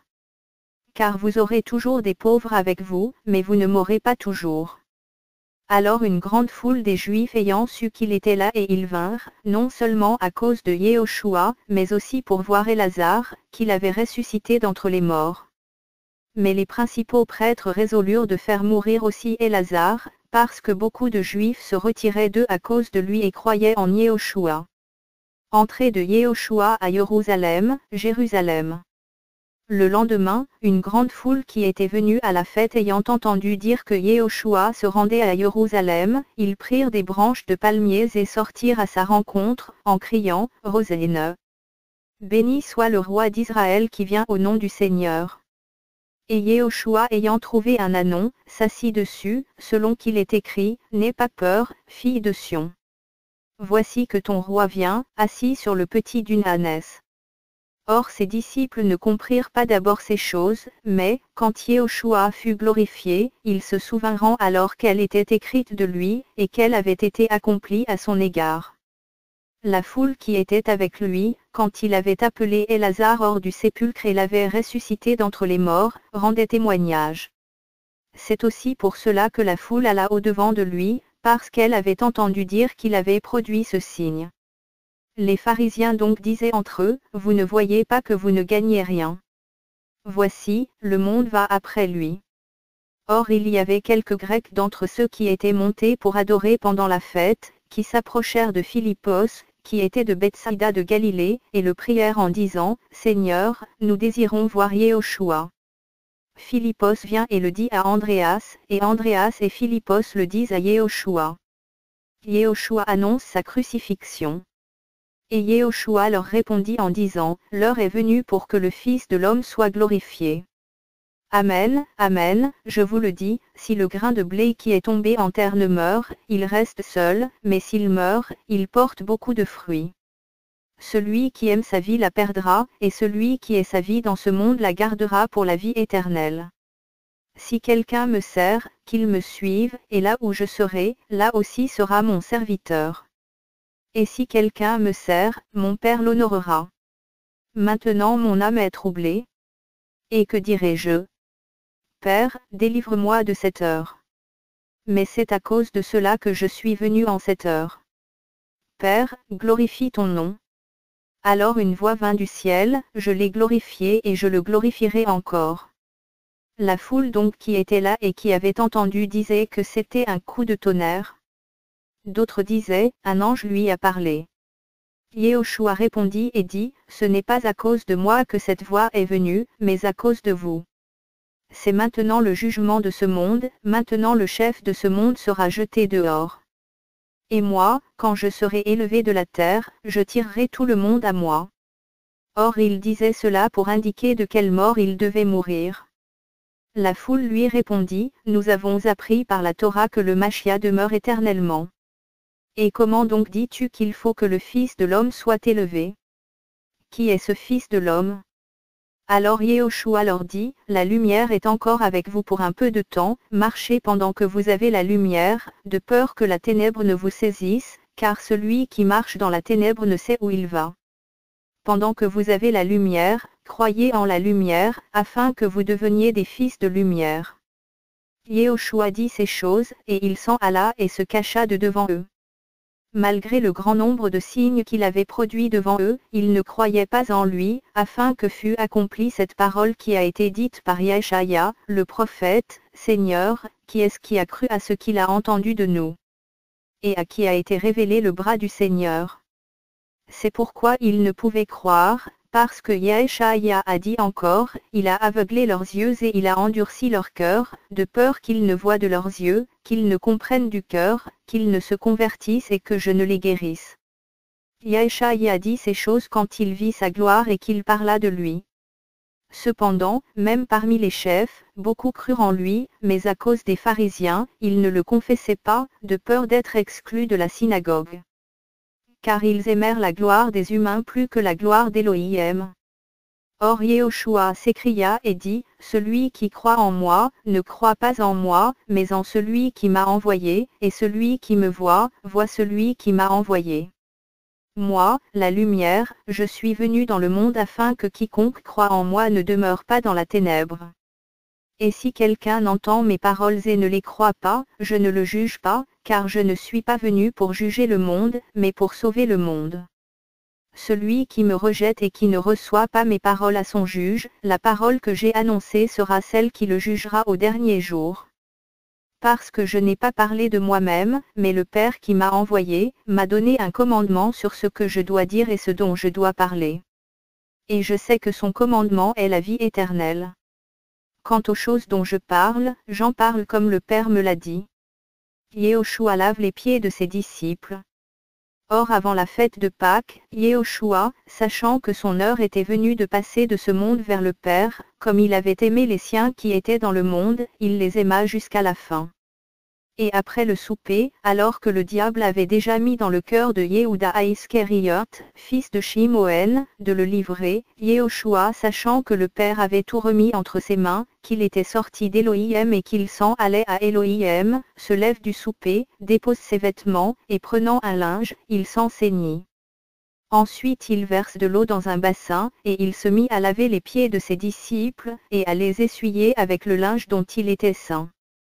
Alors il vient à Shimon Pétros, et celui-ci lui dit, « Toi, Seigneur, tu me laves les pieds. » Yehoshua répondit et lui dit, « Ce que je fais, tu ne le sais pas maintenant, mais tu le comprendras dans la suite. » Pétros lui dit, « Non, tu ne me laveras jamais les pieds. » Yehoshua lui répondit, « Si je ne te lave pas, tu n'as pas de part avec moi. » Shimon Pétros lui dit, « Seigneur, non seulement mes pieds, mais aussi les mains et la tête. » Yehoshua lui dit, « Celui qui s'est baigné n'a besoin que de se laver les pieds pour être entièrement pur, et vous êtes purs, mais pas tout. » Car il connaissait celui qui le livrait. C'est pourquoi il dit, « Vous n'êtes pas tout purs. » Après donc qu'il leur eut lavé les pieds et qu'il eut repris ses vêtements, s'étant remis à table, il leur dit, « Comprenez-vous ce que je vous ai fait? Vous m'appelez docteur et Seigneur, et vous dites bien, car ainsi je suis. Si donc je vous ai lavé les pieds, moi, le Seigneur et le docteur, vous devez, vous aussi, vous laver les pieds les uns aux autres, car je vous ai donné un exemple, afin que vous agissiez comme j'ai agi envers vous. Amen, amen, je vous le dis, l'esclave n'est pas plus grand que son maître, ni l'apôtre plus grand que celui qui l'a envoyé. Si vous savez ces choses, vous êtes bénis, pourvu que vous les pratiquiez. Je ne parle pas de vous tous, je connais ceux que j'ai choisis. Mais c'est afin que soit accomplie cette écriture, celui qui mange le pain avec moi, a levé son talon contre moi. Je vous le dis déjà maintenant, avant que cela n'arrive, afin que, lorsque cela arrivera, vous croyiez que je suis. Amen, amen, je vous le dis, celui qui reçoit celui que j'aurai envoyé me reçoit, et celui qui me reçoit reçoit celui qui m'a envoyé. Yehoshua annonce la trahison de Yehuda Iscariot et le reniement de Pétros, Pierre. Quand Yehoshua eut dit ces choses, il fut ému dans son esprit, et il rendit témoignage et dit, « Amen, amen, je vous le dis, l'un de vous me livrera. » Alors les disciples se regardaient les uns les autres, ne sachant de qui ils parlaient. Or un des disciples, celui que Yehoshua aimait, était à table couché sur le sein de Yehoshua. Shimon Pétros lui fait donc signe et lui dit, demande quel est celui dont il parle. Et lui, s'étant penché sur la poitrine de Yehoshua, lui dit, Seigneur, qui est-ce? Yehoshua répond, c'est celui à qui je donnerai le morceau après l'avoir trempé. Et, ayant trempé le morceau, il le donne à Yehuda Iscariot, fils de Shimon. Et après le morceau, alors Satan entra en lui. Yehoshua donc lui dit, ce que tu fais, fais-le plus vite.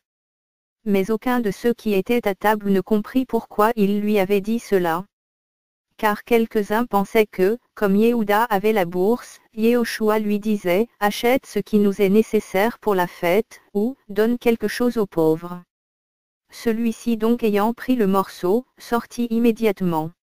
Or c'était la nuit.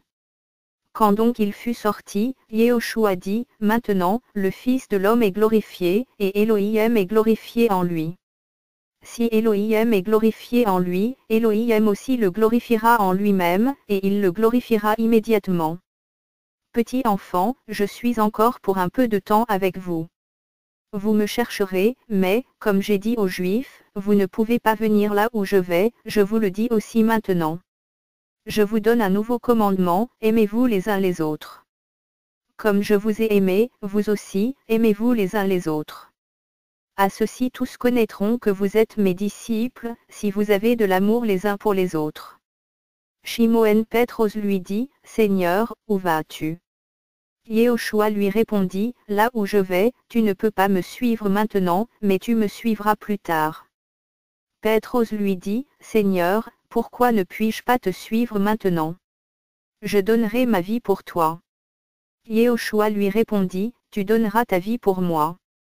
Amen, amen, je te le dis, le coq ne chantera pas, que tu ne m'aies renié 3 fois. Yehoshua est le chemin, la vérité et la vie. Que votre cœur ne se trouble pas. Vous croyez en Elohim, croyez aussi en moi. Il y a beaucoup de demeures dans la maison de mon Père. S'il en était autrement, je vous l'aurais dit. Je vais vous préparer une place. Et quand je serai allé et que je vous aurai préparé une place, je viens de nouveau, et je vous prendrai avec moi, afin que là où je suis, vous y soyez aussi. Et vous savez où je vais, et vous en savez le chemin. Thomas lui dit, Seigneur, nous ne savons pas où tu vas, comment donc pouvons-nous en savoir le chemin? Yehoshua lui dit, moi, je suis le chemin, la vérité et la vie. Personne ne vient au Père excepté par moi. Le Père et le Fils sont un. Si vous me connaissiez, vous connaîtriez aussi mon Père. Mais dès maintenant vous le connaissez et vous l'avez vu.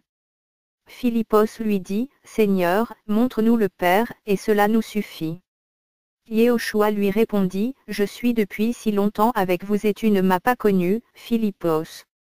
Celui qui m'a vu a vu le Père. Et comment dis-tu, montre-nous le Père? Ne crois-tu pas que je suis dans le Père et que le Père est en moi? Les paroles que je vous dis, je ne les dis pas de moi-même, mais le Père qui demeure en moi est celui qui fait les œuvres. Croyez-moi, je suis dans le Père et le Père est en moi. Sinon, croyez-moi à cause des œuvres elles-mêmes. Amen, amen, je vous le dis, celui qui croit en moi fera les œuvres que je fais, et il en fera de plus grandes que celles-ci, parce que je m'en vais vers mon Père. Et tout ce que vous demanderez en mon nom, je le ferai, afin que le Père soit glorifié dans le Fils. Si vous demandez en mon nom quelque chose, je le ferai. Le Saint-Esprit, le Défenseur. Si vous m'aimez, gardez mes commandements. Et moi, je prierai le Père et il vous donnera un autre Défenseur, pour demeurer avec vous éternellement, l'Esprit de vérité que le monde ne peut recevoir parce qu'il ne le voit pas et qu'il ne le connaît pas. Mais vous, vous le connaissez, car il demeure avec vous et il sera en vous. Je ne vous laisserai pas orphelin, je viens à vous. Encore un peu de temps et le monde ne me voit plus, mais vous, vous me voyez parce que je vis, vous aussi vous vivrez. En ce jour-là, vous connaîtrez que je suis en mon Père, et vous en moi, et moi en vous. Celui qui a mes commandements et qui les garde, c'est celui qui m'aime, et celui qui m'aime sera aimé de mon Père, je l'aimerai et je me manifesterai moi-même à lui. Yehuda, non pas à Iscariote, lui dit, Seigneur, qu'est-il arrivé pour que tu veuilles te manifester à nous et non pas au monde? Yehoshua répondit et lui dit, si quelqu'un m'aime, il gardera ma parole, et mon Père l'aimera, nous viendrons à lui et nous ferons notre demeure chez lui. Celui qui ne m'aime pas ne garde pas mes paroles. Et la parole que vous entendez n'est pas la mienne, mais celle du Père qui m'a envoyé. Je vous ai dit ces choses pendant que je demeure avec vous. Mais le Défenseur, le Saint-Esprit, que le Père enverra en mon nom, lui, vous enseignera toutes choses et il vous rappellera tout ce que je vous ai dit. Le Machia nous donne sa paix. Je vous laisse la paix, je vous donne ma paix. Je ne vous donne pas comme le monde donne. Que votre cœur ne se trouble pas et ne s'alarme pas. Vous avez entendu que je vous ai dit, je m'en vais et je viens vers vous. Si vous m'aimiez, vous seriez certes joyeux de ce que j'ai dit, je m'en vais au Père, parce que mon Père est plus grand que moi. Et maintenant je vous l'ai dit avant que cela soit arrivé, afin que, quand il sera arrivé, vous croyiez.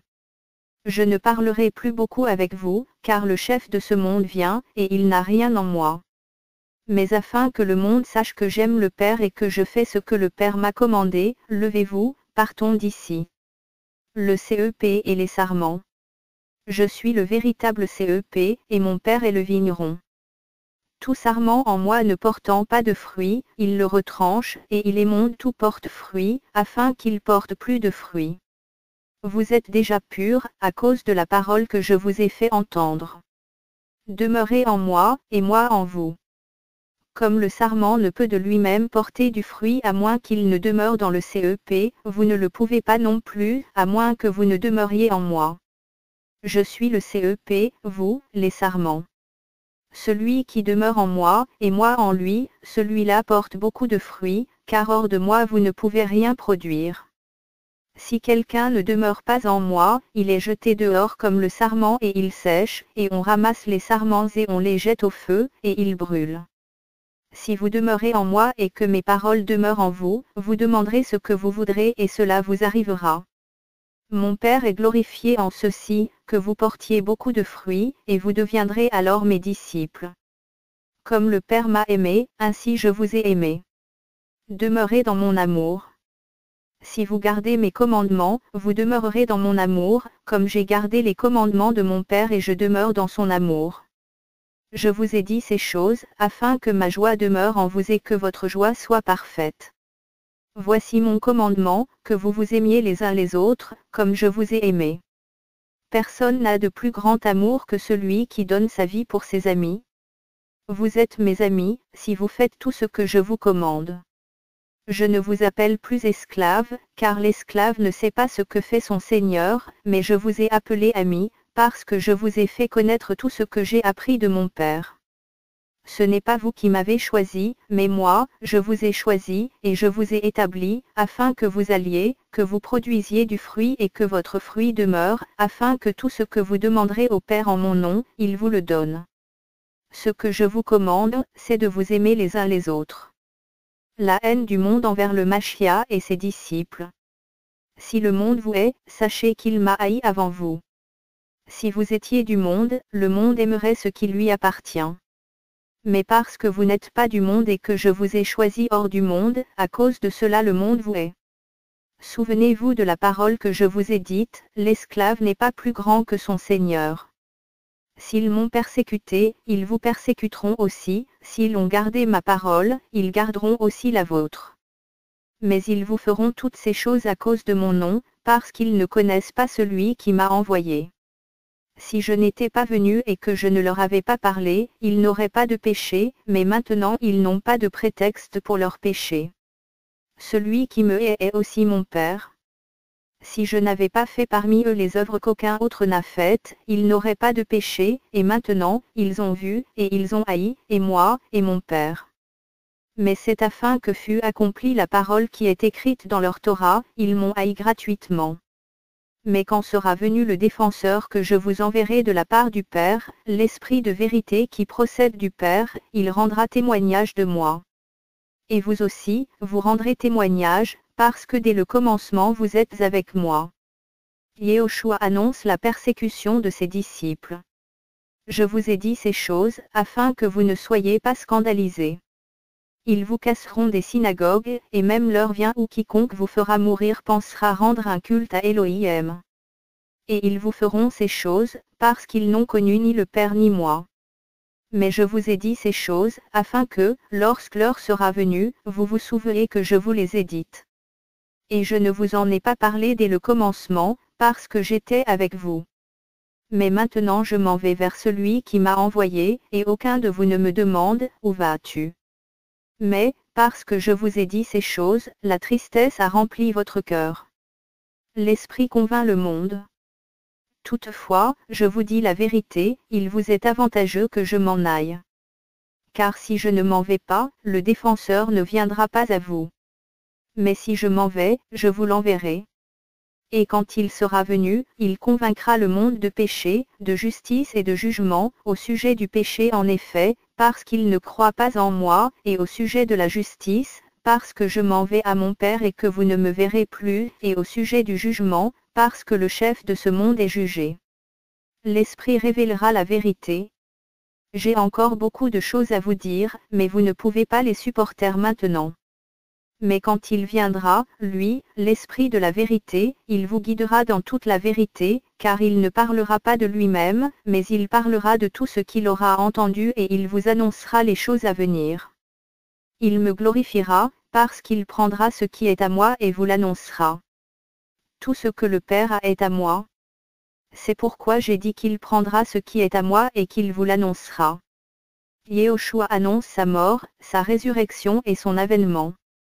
Un peu de temps et vous ne me voyez pas, et encore un peu de temps et vous me verrez, parce que je m'en vais au Père. Quelques-uns donc de ses disciples se dirent les uns aux autres, qu'est-ce qu'il nous dit, un peu de temps et vous ne me voyez pas, et encore un peu de temps et vous me verrez, car je m'en vais à mon Père. Il disait donc, que signifie ce peu de temps dont il parle? Nous ne voyons pas de quoi il parle. Yehoshua sut donc qu'il voulait l'interroger, et leur dit, vous vous demandez entre vous sur ce que j'ai dit, un peu de temps et vous ne voyez pas, et encore un peu de temps et vous me verrez. Amen, amen, je vous le dis, vous pleurerez et vous vous lamenterez et le monde se réjouira. Vous serez attristés, mais votre tristesse sera changée en joie. Lorsqu'une femme accouche, elle a des douleurs parce que son heure est venue, mais, lorsque l'enfant est né, elle ne se souvient plus de sa tribulation, à cause de la joie qu'elle a de ce qu'un être humain est né dans le monde. Vous donc aussi, vous êtes maintenant dans la tristesse, mais je vous verrai de nouveau en effet, et votre cœur se réjouira, et personne ne vous ôtera votre joie. Et en ce jour-là, vous ne m'interrogerez plus sur rien. Amen, amen, je vous le dis, tout ce que vous demanderez au Père en mon nom, il vous le donnera. Jusqu'à présent vous n'avez rien demandé en mon nom. Demandez et vous recevrez, afin que votre joie soit parfaite. Je vous ai dit ces choses en parabole. Mais l'heure vient où je ne vous parlerai plus en parabole, mais où je vous annoncerai ouvertement ce qui concerne le Père. En ce jour-là, vous demanderez en mon nom, et je ne vous dis pas que je prierai le Père pour vous, car le Père lui-même vous aime, parce que vous m'avez aimé et que vous avez cru que je suis sorti d'Elohim. Je suis sorti du Père et je suis venu dans le monde. Maintenant je quitte le monde et je m'en vais au Père. Ses disciples lui disent, voici que maintenant, tu parles ouvertement et que tu ne dis rien en parabole. Maintenant, nous savons que tu sais toutes choses et que tu n'as pas besoin que quelqu'un t'interroge. À cause de cela, nous croyons que tu viens d'Elohim. Yehoshua leur répondit, vous croyez maintenant. Voici, l'heure vient, et elle est déjà venue, où vous serez dispersés chacun de son côté, et vous me laisserez seul. Mais je ne suis pas seul, car le Père est avec moi. Je vous ai dit ces choses, afin que vous ayez la paix en moi. Vous avez de la tribulation dans le monde. Mais ayez du courage. Moi, j'ai remporté la victoire sur le monde. L'intercession du Machia, le grand prêtre. Ayant ainsi parlé, Yehoshua leva les yeux au ciel et dit, Père, l'heure est venue. Glorifie ton Fils, afin que ton Fils te glorifie, selon que tu lui as donné autorité sur toute chair, afin qu'il donne la vie éternelle à tous ceux que tu lui as donnés. Or la vie éternelle, c'est qu'ils te connaissent, toi, le seul véritable Elohim, et celui que tu as envoyé, Yehoshua Mashiach. Je t'ai glorifié sur la terre, j'ai achevé l'œuvre que tu m'avais donnée à faire. Et maintenant glorifie-moi, toi Père, auprès de toi-même, de la gloire que j'avais auprès de toi avant que le monde fût. J'ai manifesté ton nom aux hommes que tu as tirés du monde pour me les donner. Ils étaient à toi et tu me les as donnés, et ils ont gardé ta parole. Maintenant ils ont connu que tout ce que tu m'as donné vient de toi. Parce que je leur ai donné les paroles que tu m'as données, ils les ont reçues et ils ont connu vraiment que je suis sorti de toi, et ils ont cru que tu m'as envoyé. Je prie pour eux. Je ne prie pas pour le monde, mais pour ceux que tu m'as donnés, parce qu'ils sont à toi. Et tout ce qui est à moi est à toi et ce qui est à toi est à moi, et je suis glorifié en eux. Et je ne suis plus dans le monde, mais ceux-ci sont dans le monde. Et moi je vais à toi. Père Saint, garde-les en ton nom que tu m'as donné, afin qu'ils soient un comme nous. Quand j'étais avec eux dans le monde, je les gardais en ton nom que tu m'as donné. Je les ai gardés et aucun d'eux ne s'est perdu, excepté le fils de perdition, afin que l'écriture soit accomplie. Et maintenant je vais à toi, et je dis ces choses dans le monde, afin qu'il ait ma joie parfaite en eux-mêmes. Je leur ai donné ta parole et le monde les a haïs parce qu'ils ne sont pas du monde, comme moi je ne suis pas du monde. Je ne te prie pas de les ôter du monde, mais de les préserver du mal. Ils ne sont pas du monde, comme aussi je ne suis pas du monde. Sanctifie-les par ta vérité. Ta parole est la vérité. Comme tu m'as envoyé dans le monde, je les ai moi aussi envoyés dans le monde. Et je me sanctifie moi-même pour eux, afin qu'eux aussi soient sanctifiés par la vérité. Or je ne prie pas seulement pour eux, mais aussi pour ceux qui croiront en moi par le moyen de leur parole, afin que tout soit un, comme toi, Père, tu es en moi, et moi en toi, afin qu'eux aussi soient un en nous, et que le monde croie que c'est toi qui m'as envoyé. Et je leur ai donné la gloire que tu m'as donnée, afin qu'ils soient un comme nous sommes un. Je suis en eux, et toi en moi, afin qu'ils soient parfaitement un, et que le monde connaisse que c'est toi qui m'as envoyé, et que tu les aimes comme tu m'as aimé. Père, mon désir est que ceux que tu m'as donnés soient avec moi là où je suis, afin qu'ils contemplent la gloire que tu m'as donnée, parce que tu m'as aimé avant la fondation du monde. Père juste. En effet, le monde ne t'a pas connu, mais moi, je t'ai connu, et ceux-ci ont connu que c'est toi qui m'as envoyé. Et je leur ai fait connaître ton nom et je le leur ferai connaître, afin que l'amour dont tu m'as aimé soit en eux et que je sois en eux. Je Tsémané. Ayant dit ces choses, Yehoshua s'en alla avec ses disciples de l'autre côté du torrent du Cédron, où était un jardin dans lequel il entra, lui et ses disciples. L'arrestation de Yehoshua. Or Yehuda, qui le livrait, connaissait aussi ce lieu-là, parce que Yehoshua s'y était souvent réuni avec ses disciples. Yehuda donc, ayant pris la cohorte, et des huissiers de la part des principaux prêtres et des pharisiens, arrive là avec des torches et des lampes et des armes. Yehoshua donc, qui savait toutes les choses qui devaient lui arriver, étant sorti, leur dit, « Qui cherchez-vous » Ils lui répondirent, « Yehoshua, le Nazaréen. » Yehoshua leur dit, « Moi, je suis. » Et Yehuda aussi, qui le livrait, se tenait là avec eux. Quand donc il leur dit, « Moi, je suis », ils reculèrent et tombèrent par terre.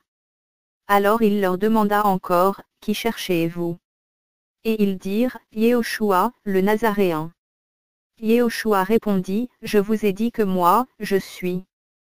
Si donc vous me cherchez, laissez aller ceci. » Ainsi s'accomplit la parole qu'il avait dite, « Je n'ai perdu aucun de ceux que tu m'as donnés. » Pétrose, Pierre, frappe Malchu. Alors Shimon Pétrose, ayant une épée, la tira, frappa un esclave du grand prêtre et lui coupa l'oreille droite. Cet esclave s'appelait Malchu. Alors Yehoshua dit à Pétrose, « Remets ton épée dans le fourreau. Ne boirai-je pas la coupe que le Père m'a donnée » Yehoshua devant le grand prêtre. La cohorte, le tribun et les huissiers des Juifs se saisirent alors de Yehoshua et le lièrent. Et ils l'emmenèrent premièrement chez Chanania, car il était le beau-père de Caiapha qui était le grand prêtre de cette année-là. Or Caiapha était celui qui avait donné ce conseil aux Juifs, il est avantageux qu'un seul homme meure pour le peuple. Le triple reniement de Pétros, Pierre. Or Shimon Pétros et un autre disciple suivaient Yehoshua. Et ce disciple était connu du grand prêtre, et il entra avec Yehoshua dans la cour du grand prêtre, mais Pétros était dehors à la porte. Et l'autre disciple, qui était connu du grand prêtre, sortit dehors et parla à la gardienne de la porte, et fit entrer Pétros. Et la servante, gardienne de la porte dit à Pétros, n'es-tu pas aussi des disciples de cet homme? Il dit, je n'en suis pas. Or les esclaves et les huissiers qui se tenaient là avaient fait un tas de charbons allumés, parce qu'il faisait froid et ils se chauffaient. Mais Pétros aussi se tenait avec eux et se chauffait. Alors le grand prêtre interrogea Yehoshua sur ses disciples et sur sa doctrine. Yehoshua lui répondit, j'ai parlé ouvertement au monde. J'ai toujours enseigné dans la synagogue et dans le temple, là où tous les Juifs se rassemblent, et je n'ai rien dit en secret. Pourquoi m'interroges-tu? Interroge ceux qui m'ont entendu sur ce que je leur ai dit. Voici, ceux-là savent ce que j'ai dit. Or comme il disait ces choses, un des huissiers qui se tenait là, donna un coup de sa verge à Yehoshua, en disant, est-ce ainsi que tu réponds au grand prêtre? Yehoshua lui répondit, si j'ai mal parlé, témoigne de ce qui est mal. Mais si c'est bien, pourquoi me frappes-tu? Or Chanania l'envoya lié à Caiapha, le grand prêtre. Et Shimon Pétros se tenait là et se chauffait. Alors on lui dit, n'es-tu pas aussi de ses disciples? Il le nia et dit, je n'en suis pas. Un des esclaves du grand prêtre, parent de celui à qui Pétros avait coupé l'oreille, dit, ne t'ai-je pas vu dans le jardin avec lui? Mais Pétros le nia de nouveau. Et immédiatement le coq chanta. Yehoshua comparaît devant Pilate. Alors il mène Yehoshua de chez Caiapha au prétoire. Or c'était le matin. Et ils n'entrèrent pas eux-mêmes dans le prétoire, afin de ne pas se souiller et de pouvoir manger la Pâque. C'est pourquoi Pilate sortit vers eux et leur dit, quelle accusation portez-vous contre cet homme? Ils lui répondirent et lui dirent, si ce n'était pas un malfaiteur, nous ne te l'aurions pas livré. Alors Pilate leur dit, prenez-le vous-mêmes et jugez-le selon votre Torah. Alors les Juifs lui dirent, il ne nous est pas permis de tuer quelqu'un. Afin que fût accomplie la parole de Yehoshua, celle qu'il avait dite pour indiquer de quelle mort il devait mourir. Alors Pilate entra de nouveau dans le prétoire et ayant appelé Yehoshua, il lui dit, es-tu le roi des Juifs? Yehoshua lui répondit, est-ce de toi-même que tu dis cela, ou d'autres te l'ont dit de moi? Pilate répondit, suis-je un Juif, moi? Ta nation et les principaux prêtres t'ont livré à moi. Qu'as-tu fait?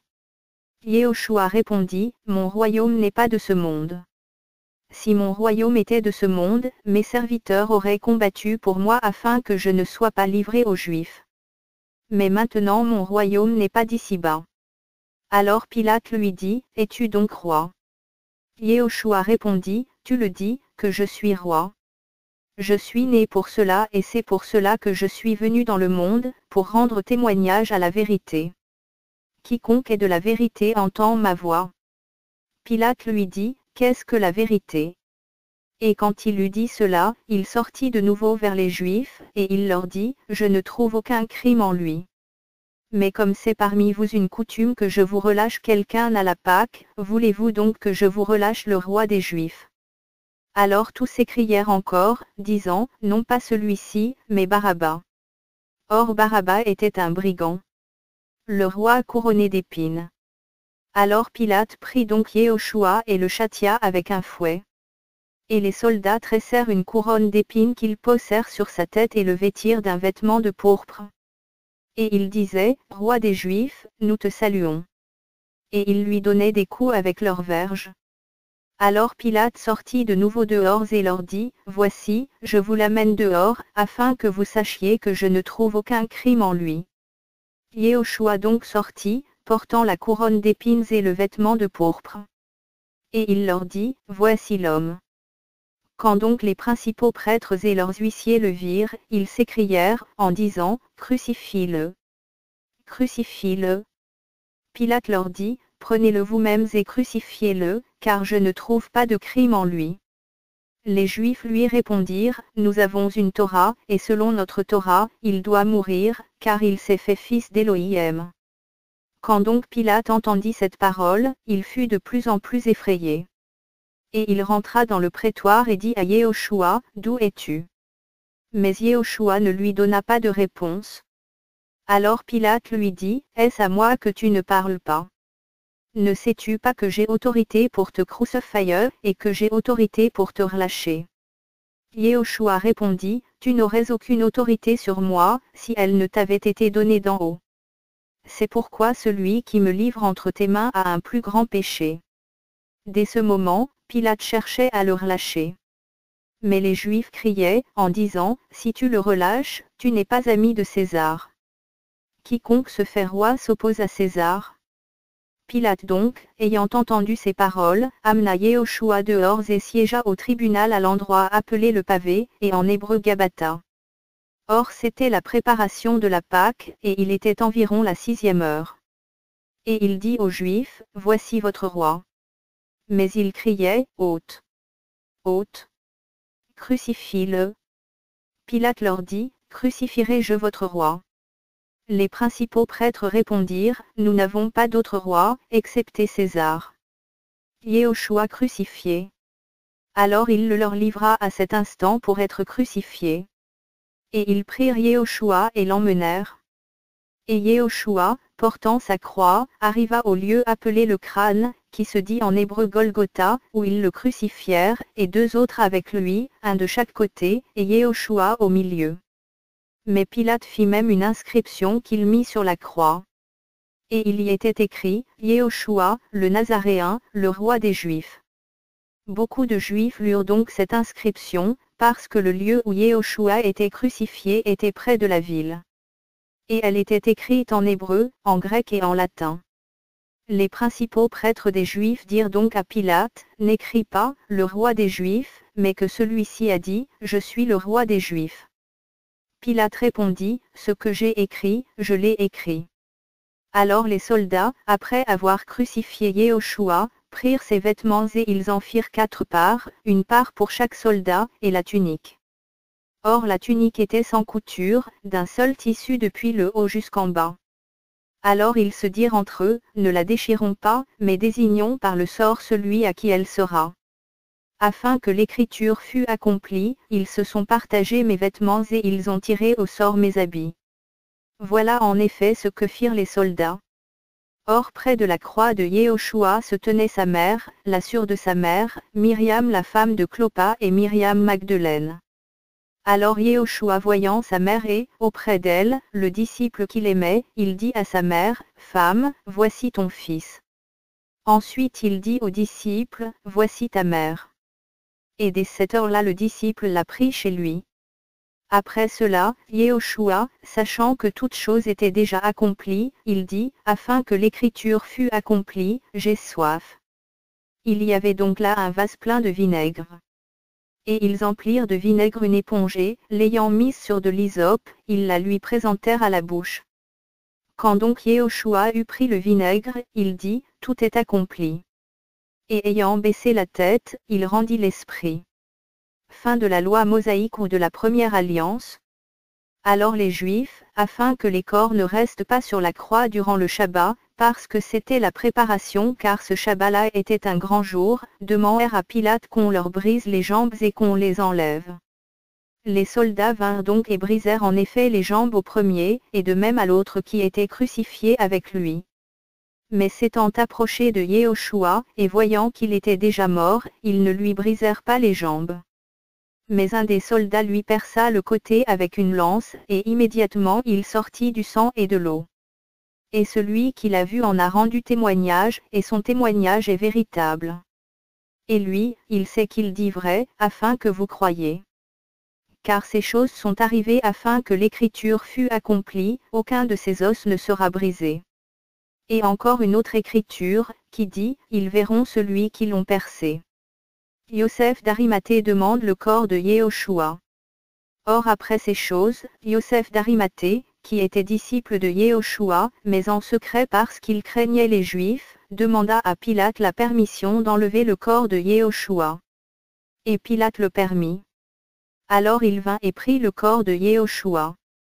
Mais Nicodémo, qui auparavant était allé de nuit vers Yehoshua, vint aussi, apportant un mélange de myrrhe et d'aloès d'environ livres. Ils prirent donc le corps de Yehoshua et l'enveloppèrent de petites étoffes de lin, avec des aromates, comme les Juifs ont coutume d'ensevelir. Or il y avait un jardin dans le lieu où il avait été crucifié et, dans le jardin un sépulcre neuf où personne n'avait encore été mis.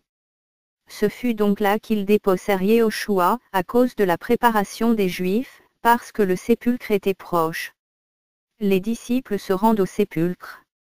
Mais un des Shabbats, Myriam Magdeleine vient au sépulcre dès le matin, alors qu'il faisait encore obscur, et elle voit que la pierre a été enlevée du sépulcre.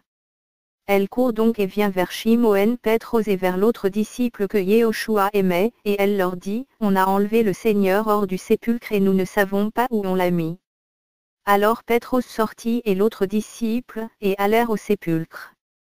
Or ils couraient tous les deux ensemble. Et l'autre disciple courut en avant plus vite que Pétros et il arriva le premier au sépulcre. Et s'étant baissé, il voit les petites étoffes de lin posées là, mais il n'y entra pas. Alors arrive Shimon Pétros, qui le suivait. Et il entra dans le sépulcre, et il voit les petites étoffes de lin posées là, et le mouchoir qu'on avait mis sur sa tête et qui n'était pas posé avec les petites étoffes de lin, mais enroulé à part dans un lieu. À cet instant donc, l'autre disciple, qui était arrivé le premier au sépulcre, y entra aussi, il vit et crut. Car il ne comprenait pas encore que, selon l'Écriture, il devait ressusciter des morts. Alors les disciples s'en retournèrent chez eux. Yehoshua apparaît à Myriam Magdeleine, Marie de Magdale, et aux disciples. Mais Myriam se tenait près du sépulcre dehors, pleurant. Comme donc elle pleurait, elle se baissa vers le sépulcre, et elle voit deux anges vêtus de blanc, assis à la place où avait été couché le corps de Yehoshua, l'un à la tête et l'autre aux pieds. Et ils lui disent, « Femme, pourquoi pleures-tu » Elle leur dit, « Parce qu'on a enlevé mon Seigneur, et je ne sais pas où on l'a mis. » Et en disant cela, elle se tourna en arrière, et elle voyait Yehoshua se tenant debout, et elle ne savait pas que c'était Yehoshua. Yehoshua lui dit, « Femme, pourquoi pleures-tu? Qui cherches-tu » Elle, pensant que c'était le jardinier, lui dit, « Seigneur, si c'est toi qui l'as emporté, dis-moi où tu l'as mis, et je le prendrai. » Yehoshua lui dit, « Myriam. » Et elle, se retournant et lui dit, « Rabboni. » C'est-à-dire, « Maître. » Yehoshua lui dit, « Ne me touche pas, car je ne suis pas encore monté vers mon Père. Mais va vers mes frères et dis-leur que je monte vers mon Père et votre Père, vers mon Elohim et votre Elohim. » Myriam Magdeleine alla annoncer aux disciples qu'elle avait vu le Seigneur et qu'il lui avait dit ces choses.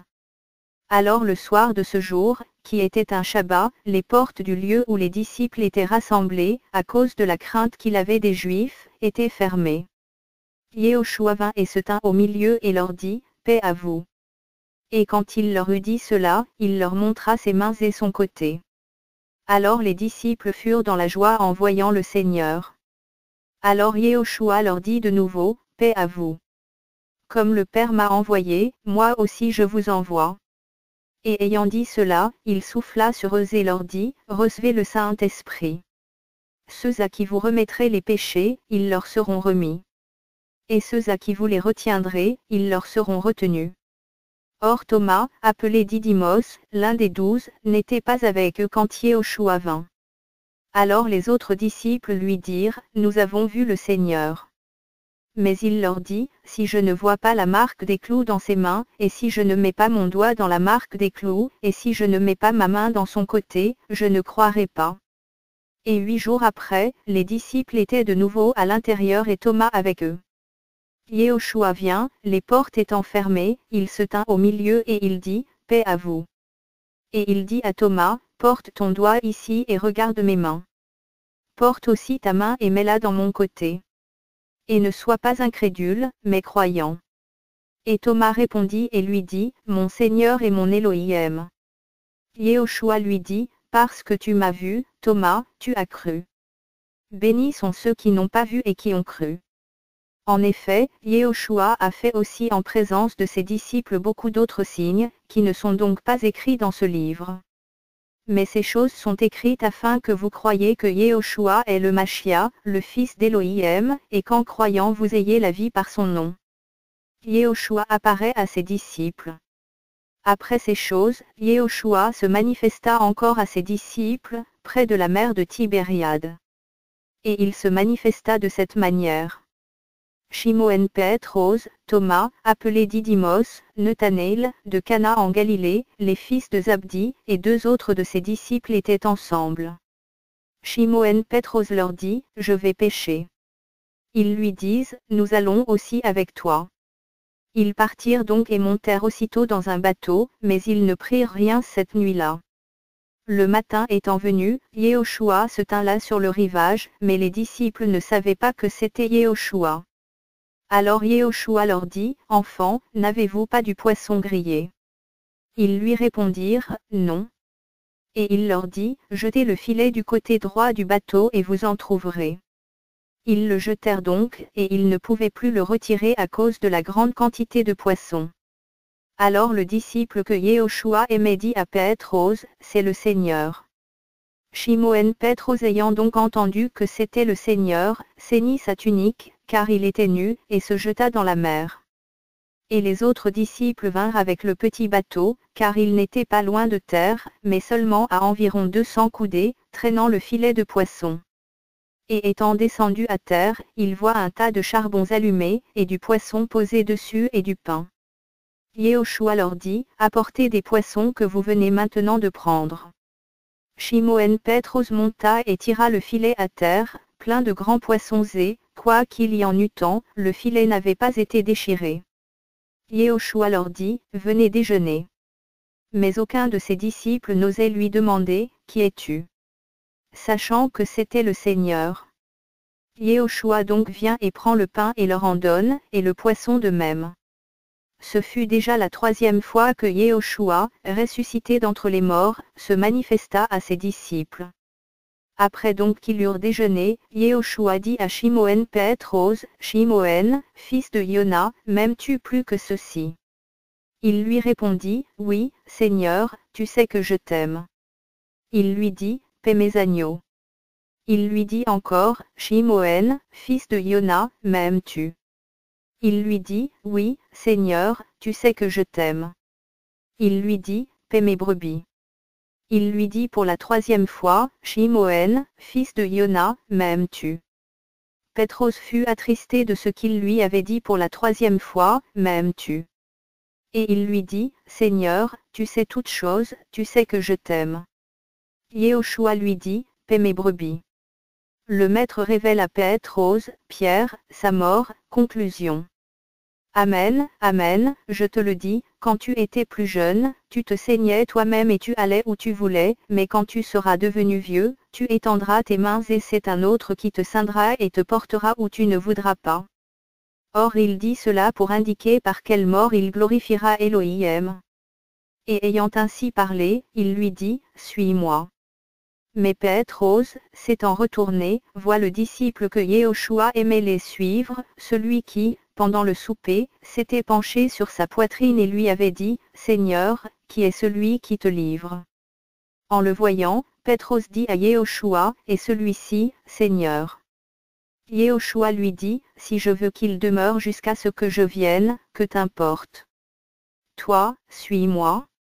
Cette parole donc se répandit parmi les frères que ce disciple ne mourrait pas. Cependant, Yehoshua ne lui avait pas dit qu'il ne mourrait pas, mais, si je veux qu'il demeure jusqu'à ce que je vienne, que t'importe? C'est ce disciple qui rend témoignage de ces choses et qui les a écrites. Et nous savons que son témoignage est digne de foi. Mais il y a encore beaucoup d'autres choses que Yehoshua a faites. Si on les écrivait une à une, je ne pense pas que le monde même pourrait contenir les livres écrits. Amen.